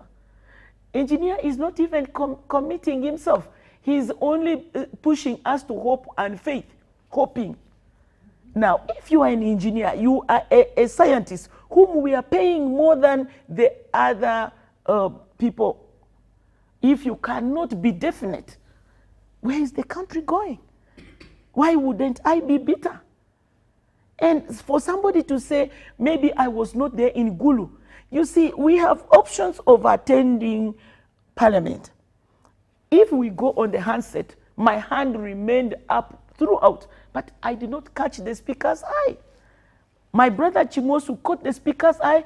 He is not from West Nile, he's not from northern Uganda, but he was made to move, I think, to give a vote of thanks. I do not have the details of the information my brother Chimosu is advantaged to have. If we did not know, by the way, I thought from May, the engineers were already working on this bridge. The repair works was going on because heavy vehicles were diverted. Poor me, who is a lawyer but not an engineer, did not know that for you to fix a nut, you needed to divert the whole thing. This is what engineers are saying. So now that you left me in dilemma, you owe me. You owe my sentiments. You did not give me information. By the way, we are not God. Even for us to deliberate and debate in Parliament, we need information. For me to back up my brother Chimoshu as committee chairperson, he needs to give me the information. I do not sit on your committee. How would I debate without information? I am only saying my patience. You see, if you are talking about the bad roads of Kampala, that after every 3 days, you have to take your vehicle to the garage. Look at me. My potholes have now become car holes. They are very normal. My road was last worked on 21 years ago, 2004. The engineer went to sleep. He did not think the little money we have can be budgeted. You prioritize. I bleed internally. You are telling me if I can fail to eat bread, I should then go for cakes. Much as we say we don't have money in this country, I want to be on record that UNRWA, your prices are tripling the prices of roadworks in Tanzania. Even if it's now repair, it is so exorbitant. It is shameful that our engineers have not reduced themselves to make only nuts. Everything is hired out. If you organize yourselves in a group, I don't think this country will deny the opportunity for you to do the work. Just simply say, your paper engineers, your capacities have gone to the dogs. Prove to us as Ugandans that you are able to do this. So very simple things cannot be done. Pakwach Bridge, I'm telling you, is almost going down. We are not talking about Katonga, Sezibwa, because this is an international road. 2 big countries are using this road. I want you to tell me if people who use Katonga Road, Sezibwa Road, or Sezibwa Bridge, or Katonga Bridge, whatever you call it, have totally been cut off the way we have been cut off as Western Nile and Northern Uganda. You see, it is good to be patriotic. It is good to feel the pain of a wound in your neighbor's leg. If you do not, then you cease to be human. We are saying, can we totally, as Ugandans, allow us to use this road, UNRWA? We want you to tell us, is it possible for us to use this route through the park without payment too? For our ambulances, the mandatory trucks or vehicles to move, why don't you discuss with Ministry of Energy? Before you went to close that road, I thought you should have had a meeting with the tourism, with energy, the alternatives. That is why you are called an engineer. You're not called an engineer because you put on a suit with a necktie. Okay. Thank you very much, Honorable. Lastly, let me come to Honorable Chimoshu. Both as the chairman of infrastructure, how do we resolve our infrastructure conundrum in the country? That's one. 2, what other alternative transport options do we have? We have 15% of our country having water, 7 districts that surround Lake Albert. How do we take advantage of that, but also how do we resolve our conundrum of infrastructure as a country? Thank you once again. You know, there are issues that we must be deliberate about if we want to streamline or try to have a reasonable maintained infrastructure. It is true that we have the best policies. It is also true that our framework on paper for the construction, maintenance of infrastructure is good. Many countries have actually benchmarked us. But where we fail flat is on implementation and consistency. If you have been following, which I know you have been, this government, there is a time it concentrated greatly on opening roads and construction of infrastructure. That's how we were able to have the kilometers that the engineer was talking about, 6,304 paved, then 14,000 and so non-paved. There's a time government concentrated. But when we concentrated at opening those networks, we forgot one component. And that component is a component of maintenance. And we had thought rightly by putting in place the road fund. Like any other countries, I told you Kenya, Benin, Ethiopia, they're all using the same methods. Now, having put in place a road fund, now we even cripple it and not operationalize the law. By only correcting 100 shillings per litre of fuel and putting it in the road fund, would annually be able maybe to correct 1.2 trillion on fuel alone. I told you in framing of the road fund, they gave 8 options that would give us money as a country to concentrate on roads and maintain them. Now, with 1.2 trillion in the road fund, the issue that engineer was telling us that they have year in, year out been reporting about the bridge, but because of the resource constraint, they could not respond accordingly, practically, by repairing the bridge. You see, there are two things, and I see it many times. Like, I somehow agree with the person who was uncomfortable with us members of parliament, that we also lament like any other. They tell us we are supposed to do appropriation. They tell us we are supposed to do oversight. They tell us we are supposed to do, to ensure accountability and the rest. And where you wonder at what point did we become lamenters and not legislators as enshrined in the Constitution?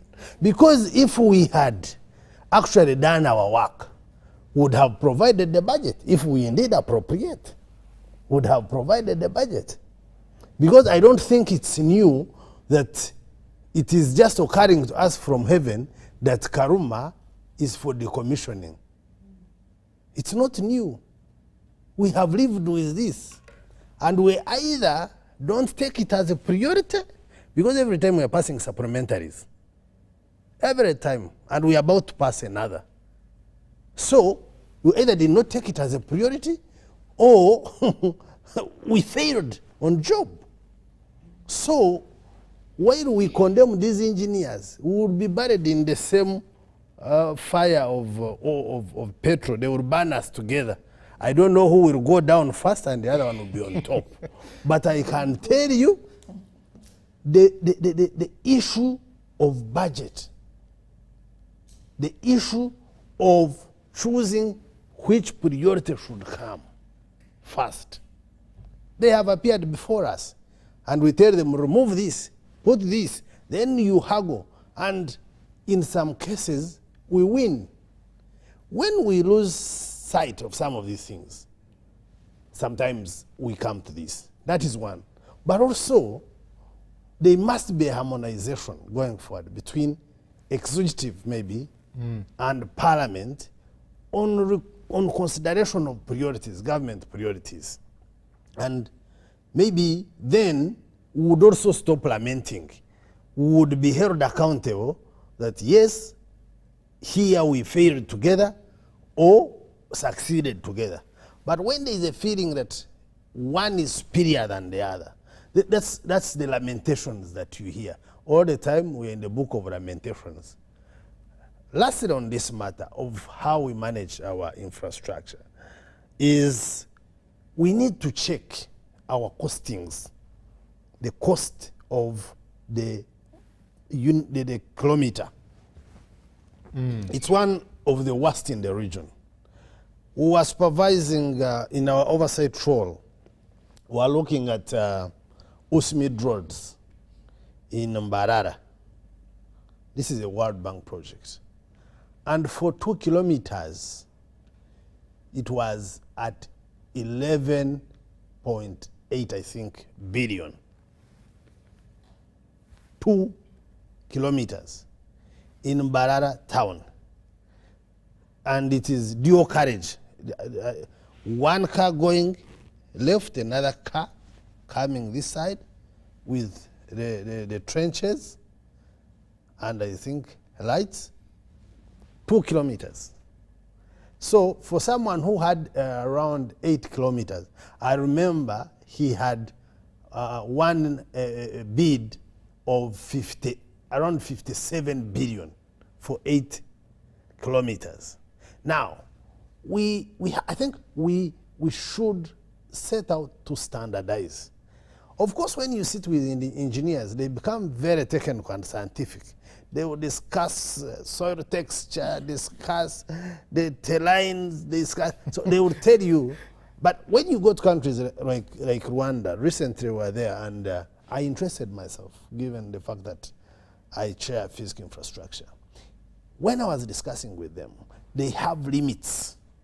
They tell you for 1 kilometer within Kigali town, we cannot exceed this amount. I think they were saying 2 billion to 2.5 billion within Kigali, but also the one for 2.5, they were telling me the extras that road must have.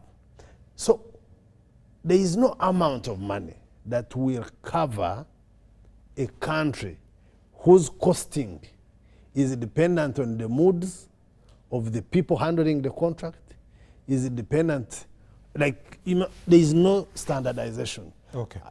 That situation, of course, leaves us in a situation of wastage.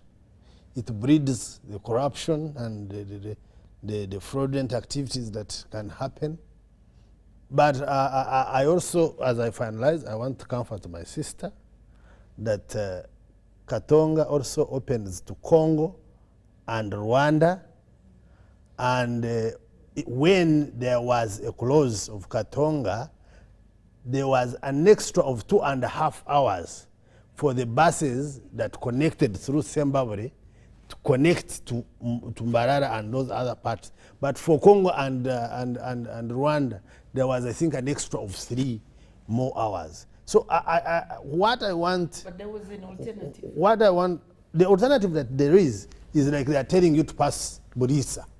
The longer and more costly and more tiresome. And the regulation of hours. What I want to comfort you is that, in my view, if you ask me according to the way I read, I know they could not have set out to frustrate Katonga, set out to frustrate Karuma, then this one going to it is an inefficiency, but this inefficiency is shared by all of us. It's shared by executive, it's shared by parliament, and the implementers, in my view, are the last at the blaming chain. Okay. Because then, if we had put them on pressure hard enough, they would have no alternative but to do what we have told them to do.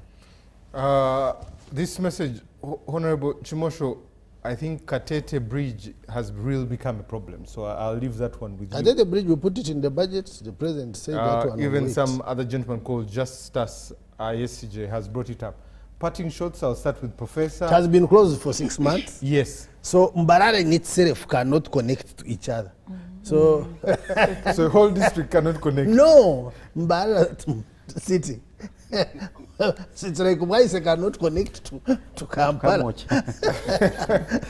So let's have parting shots. Professor, Dr. Muhumuza, Engineer Charles, Honorable Rose, and finally, Honorable Chimosho.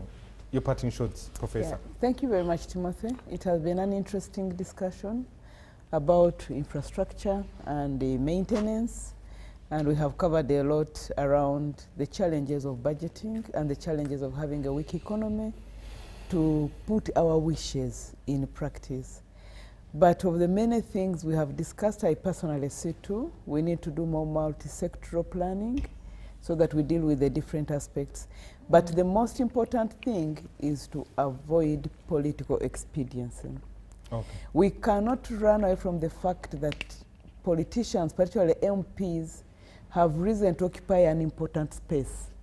They are the ones who are doing development, they are the ones who are doing implementation, they are the ones who are monitoring what is happening. So they are everywhere. And it looks like that's how we transact politics. If you don't promise that, you don't get much. But that also has created other kinds of behaviors where for everyone to appear to be working, they have to do certain things that add on to the politics. So as an MP, if I'm powerful enough, I'm going to negotiate for a road even when there's nothing of much value to warrant that road.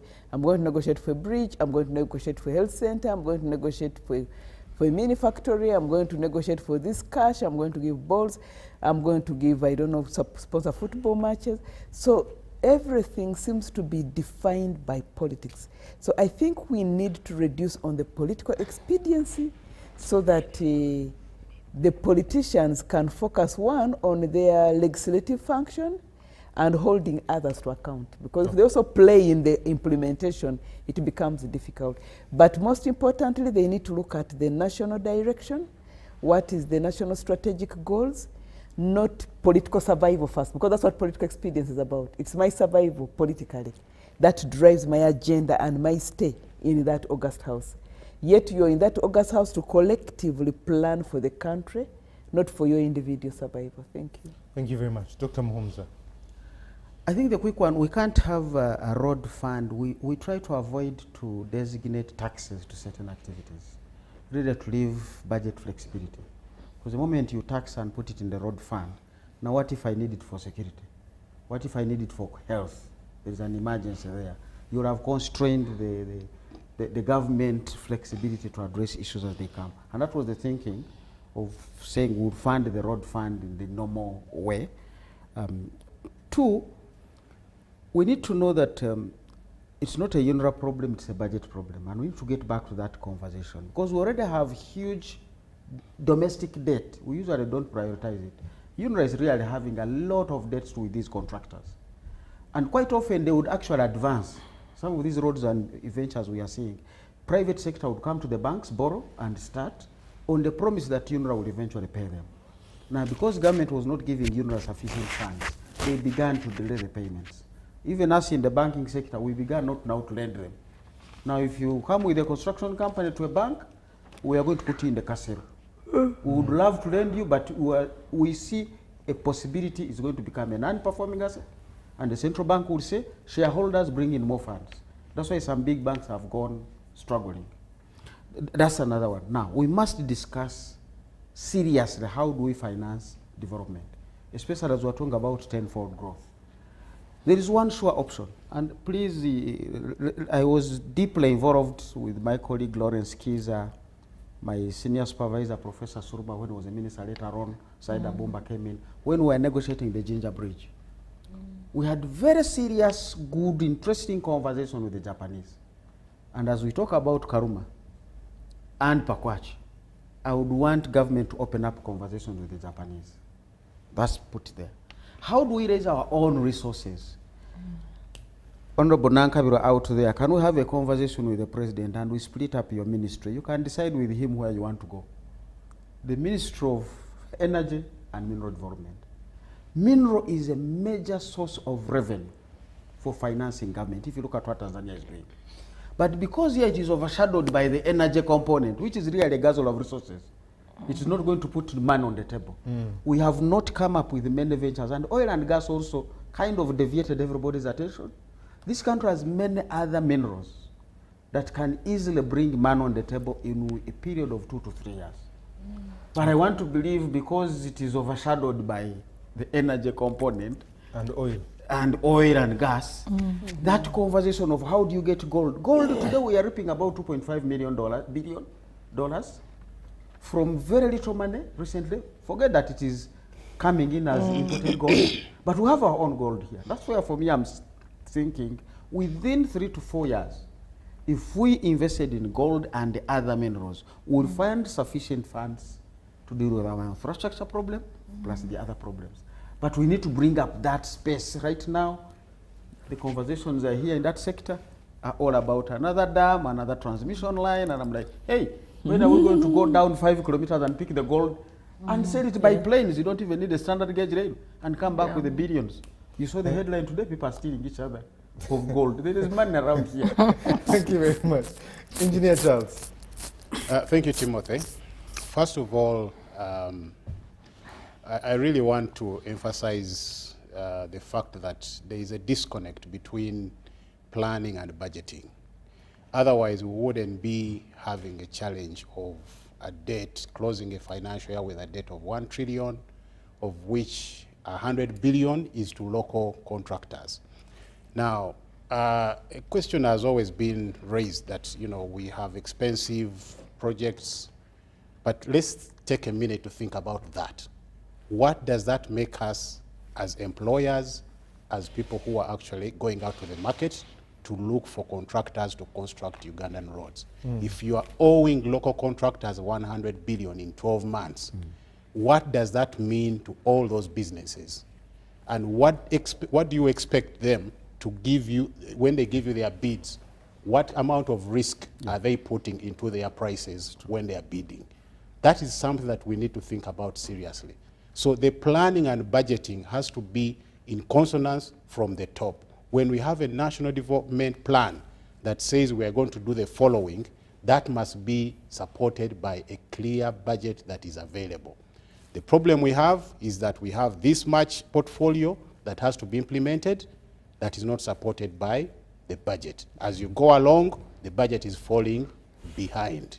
So that is challenge number one that is leading us to all these debts and is also increasing our costs. And finally, Timothy, with respect to the cost that the Honorable is talking about on charges on the road going through the park, I'm aware that there is a meeting that the Prime Minister has called tomorrow regarding that issue. So hopefully by the end of tomorrow, there will be a way forward. And I hope that that is going to help the situation. Thank you very much. Honorable Rose. Yeah, thank you. For me, for the people of West Nile and Northern Uganda, it's not about politics. It's about the people. Whether in politics or outside politics, truth be told. And it's through truth that we get to realize ourselves. I don't want to believe that this country can run short of ideas and resources to really understand what priorities of this country are. If we have not been doing it, then we should start doing it now. Two, the fact that we do most of our work at committee level, I would think all committees should be able to bring on the surface most important issues. I'm getting to get to the details of this particular issue today. I did not have them. I don't sit on that committee until we get information. Without information, you can't debate well. And we don't lose hope as West Nilers, as people of Northern Uganda. What we need here is another route for us to reach to our capital city so that we continue operating. We don't have anything short of that. We shall either go by defiance, but what we want is, we want a solution. Even if it is today or tomorrow, what we need is a solution. Thank you. Thank you very much. Lastly, Honorable Chimosho. Thank you once again. And I now pick Dr. Muhumza's mind on, you know, we're in one meeting and we're discussing road fund, and someone told us that when they were enacting that law, that one of the top people in finance said that this law will never be operationalized and over my dead body. And he was alluding to the flexibilities. But our point is, if other countries have succeeded with it, what is the uniqueness? Maybe what we call flexibilities is something very different. Maybe it is a discussion that we need to carry on. We don't be conclusive, but we need to engage and see if it has worked elsewhere. How are we different? What is the peculiarity of this matter to us as a country? But I still believe we need to set a fund. You cannot set such huge infrastructure, very expensive, and you leave it to whom it may concern without maintaining it. We are washing and drying in the sand, in the soil. So we are moving a whole circle, and certainly 10 years, if we move on this trajectory, 10 years for whatever we have achieved in infrastructure will be a history. Okay. Thank you very much. I've just seen the pictures of the Eastern Route, the bridge we're talking about, that is at Isimba. And someone sends in a message to give us exactly the details. He says, this is a narrow service road on Karuma Dam. There is no public road which takes public out of the facility. They have a private service road for the complex, for the work staff there, which has gates and it's heavily guarded. The Noya side of the dam does not have a road, but steps that lead to it there. So it's not an alternative at all. The alternative we wanted is not there. Let me read just 3 messages so that we can call it a day. Thank you, Timothy, for the show. Our leaders do not have the word maintenance in their vocabulary.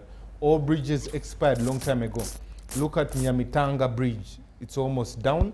Katonga, every December, we expect it to fall. And Karuma is just a matter of time. This is Seth. Okay? Wycliffe Murunji says, until we become deliberate about development, separating politics from the economics, focus on issues as opposed to consolidating power and the expense of everything, that we shall keep our country in scandals. We must stop reacting and be proactive. This is greetings to my lecturer, Dr. Fred Muhumza.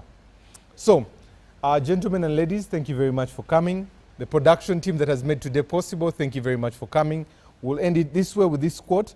We are not what we know, but we are what we're willing to learn. Good morning.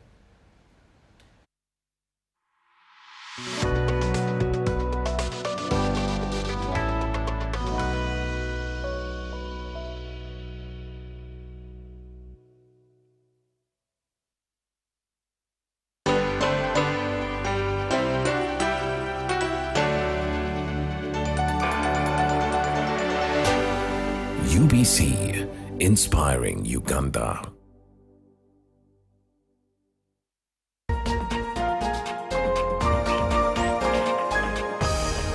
Coming soon on UBC. Welcome to Inside Broadcasting. Sharing with you the process behind what you see on the screens. My name is Loreen Masika Kazimoto. Step behind the scenes and witness the magic that brings your daily broadcasts to life. That's why I come out openly to actually tell you that I'm an investigative journalist. That even when you see me here, I'm actually investigating you guys. So you should be aware about that. Experience the hustle, the heart, and the human stories of our on and off-air staff. I see my phone ringing and I'm like, ooh, which number is this? I hear the president on the other line. The President of the Republic of Uganda. Of Uganda, yes. Be inspired, amazed, and part of the journey that powers Uganda's most captivating TV and radio moments. Because good broadcast comes down to an individual. They should be artistic. This is Inside Broadcasting. Inside Broadcasting. Inside Broadcasting with Mark Wadula.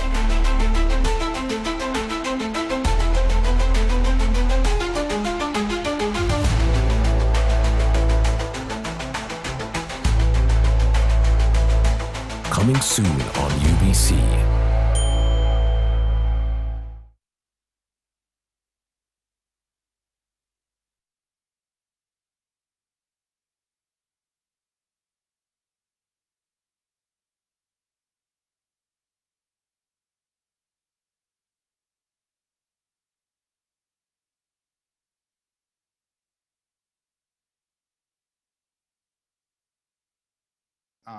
Projected, the whole empire formulated in this Western alliance wants to reassert its supremacy, and the Zionist Jewish white supremacy is actually the pinnacle of this supremacist project. All right, we have to leave you here now. Laif Marouf, journalist and political commentator, thank you so much for your insight here. Now, with the Middle East gripped by escalating tensions, the UN Security Council is trying to find solutions. Iran has taken to the floor of an emergency session saying that Tehran has shown restraint for long enough and is well within its rights to respond to Israel. Iran's action was in full accordance with the inherent right to self-defense under Article 51 of the UN Charter, and a direct response to the regime's repeated acts of aggression against Iran, including the violation of Iran's sovereignty and territorial integrity during the past months. Our invocation of the right of self-defense followed by an extended period of restraint reflects Iran's responsible approach to regional and international peace and security. Iran's action under self-defense is fully justified, lawful, and firmly grounded in international legal principles. Following a series of political assassinations, including the killing of Hamas's Executive Council leader Haniyeh, Hezbollah Secretary General Nasrallah, and several other leaders of movements opposing Israel, Iran has also entered the confrontation. For 2 whole months, it had shown remarkable restraint under these circumstances. Well, of course, today's emergency UN Security Council meeting on the Middle East was a tense affair with member states pointing fingers, each putting the blame on the other side. Of course, the meeting was called as the region is brimming with adventures and tensions. Israel is stirring the pot in Lebanon, and Iran showing teeth to Israel after its massive missile strike on Tuesday. So the focus was on the UNSC session. Of course, the focus was particularly on the escalation between Tehran and Tel Aviv, while interestingly, the Israeli envoy slammed the international community for, quote, silence over Iran's missile attack on Israel. Iran's UN ambassador, Amir Said Iravani, made it clear that Iran's strikes were a direct response to what they saw as aggressive and terrorist acts by Israel. The Iranian official said Iran's response was necessary and proportionate, that retaliated Israel's breaches of its sovereignty by assassinating the former Hamas leader Ismail Haniyeh in Tehran. He said Israel also injured Iran's ambassador in Lebanon during the pager explosions and the recent killings of key Hezbollah leaders, on top of them Hassan Nasrallah. Now, on the flip side, U.S. Ambassador Linda Thomas Greenfield wasted no time in denouncing Iran's actions as destabilizing provocations, threatening regional peace and security. And interestingly, Israel was spared from any blame, and in her words focused solely on Iran's strikes without acknowledging any prior provocations from Israel. Colleagues, as President Biden emphasized following yesterday's attack, the United States is fully supportive of Israel. I can't believe I have to say this, but I will, because the IRGC and its allies are out there peddling propaganda. The decision to launch nearly 200 ballistic missiles at Israel was not in any way defensive. The IRGC was not protecting Iran from threats from another member state. Instead, the IRGC was acting in solidarity with Hezbollah after the killing of Nasrallah, who led a terrorist group that has the blood of thousands of Americans, Lebanese, and Israelis on its hands. I can think of no starker example of state support of terrorism than launching ballistic missiles to avenge the death of a terrorist leader. It is indefensible and it is unacceptable. And we have a collective responsibility as members of the Security Council to impose additional sanctions on the IRGC for supporting terrorism and for flaunting so many of this Council's resolutions. Shifting gears to Russia, the Russian representative took a swipe at the U.S. for fueling the conflict by arming Israel while turning a blind eye to the humanitarian crisis that's unfolding in Gaza. Russia demanded an immediate ceasefire and pushed for dialogue instead of escalating military actions, hinting at Washington's policies that stir up animosity and violence. The Russian ambassador to the UN wondered if the U.S. understands the scale of the disaster and Israel's plan to ignite a larger conflict in the region. So he advised Washington to be more careful about the consequences of its approach. Israel would not be able to act so brazenly and disrespectfully towards international law if it did not feel under the unconditional and all-weather protection of the United States. For the sake of its Middle Eastern ally, Washington has exercised its veto power in the Security Council 5 times and has been deliberately trying to mislead us since early June, promoting its infamous Biden plan and its quiet diplomacy aimed at brokering a deal between Hamas and Israel. Frankly, this gives a persistent impression that these indirect negotiations are being conducted by Washington with itself. Israel does not need any mediating efforts and continues its inhumane campaign unabated. It is becoming increasingly clear that the Israeli leadership intends at any costs to provoke a direct conflict between its main regional adversary, Iran, and the United States. It's hard to say whether those in Washington understand this, but for now this play is unfolding to the tune of Israeli interests. If it reaches its climax, the conflict could escalate to unimaginable levels, threatening not only the Middle East, but the entire world. China's approach seemed to align with these sentiments. China's envoy echoed the call for a balanced approach, stressing the significance of peace talks to tackle the underlying causes of unrest in the region. They called for an end to hostilities and, of course, the allowance of the flow of humanitarian aid in affected areas. So he was indirectly pointing fingers at Israel. We share the UN's position that any incursion by Israeli forces into Lebanese territory violates Lebanon's sovereignty and territorial integrity and contradicts the provisions of Security Council Resolution 1701. Since October of last year, the cycle of violence and conflict has been repeating itself in the Middle East amidst a complete disregard for calls from the international community for an immediate ceasefire. We urge all parties, especially Israel, to exercise restraint and refrain from any actions that could lead to further escalation of the situation. So there was different and, in some cases, opposing takes on the unfolding crisis in the region. But what's clear is that the divide between Western nations and the rest of the world is clearly widening. The U.S. steadfastly defended Israel's right to retaliate, brushing off pleas for restraint as impractical given the current circumstances. On the flip side, many countries expressed frustration over what they saw as the West's skewed foreign policy that they say favors one side over the other.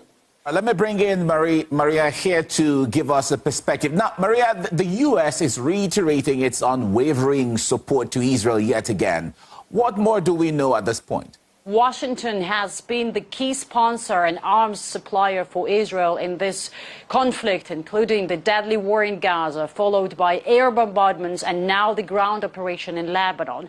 The U.S. has also been shielding Israel diplomatically all these months, vetoing resolutions at the UN Security Council that it deemed contradictory to Israeli interests, delivering protective speeches and justifying violence, including when it resulted in civilian casualties.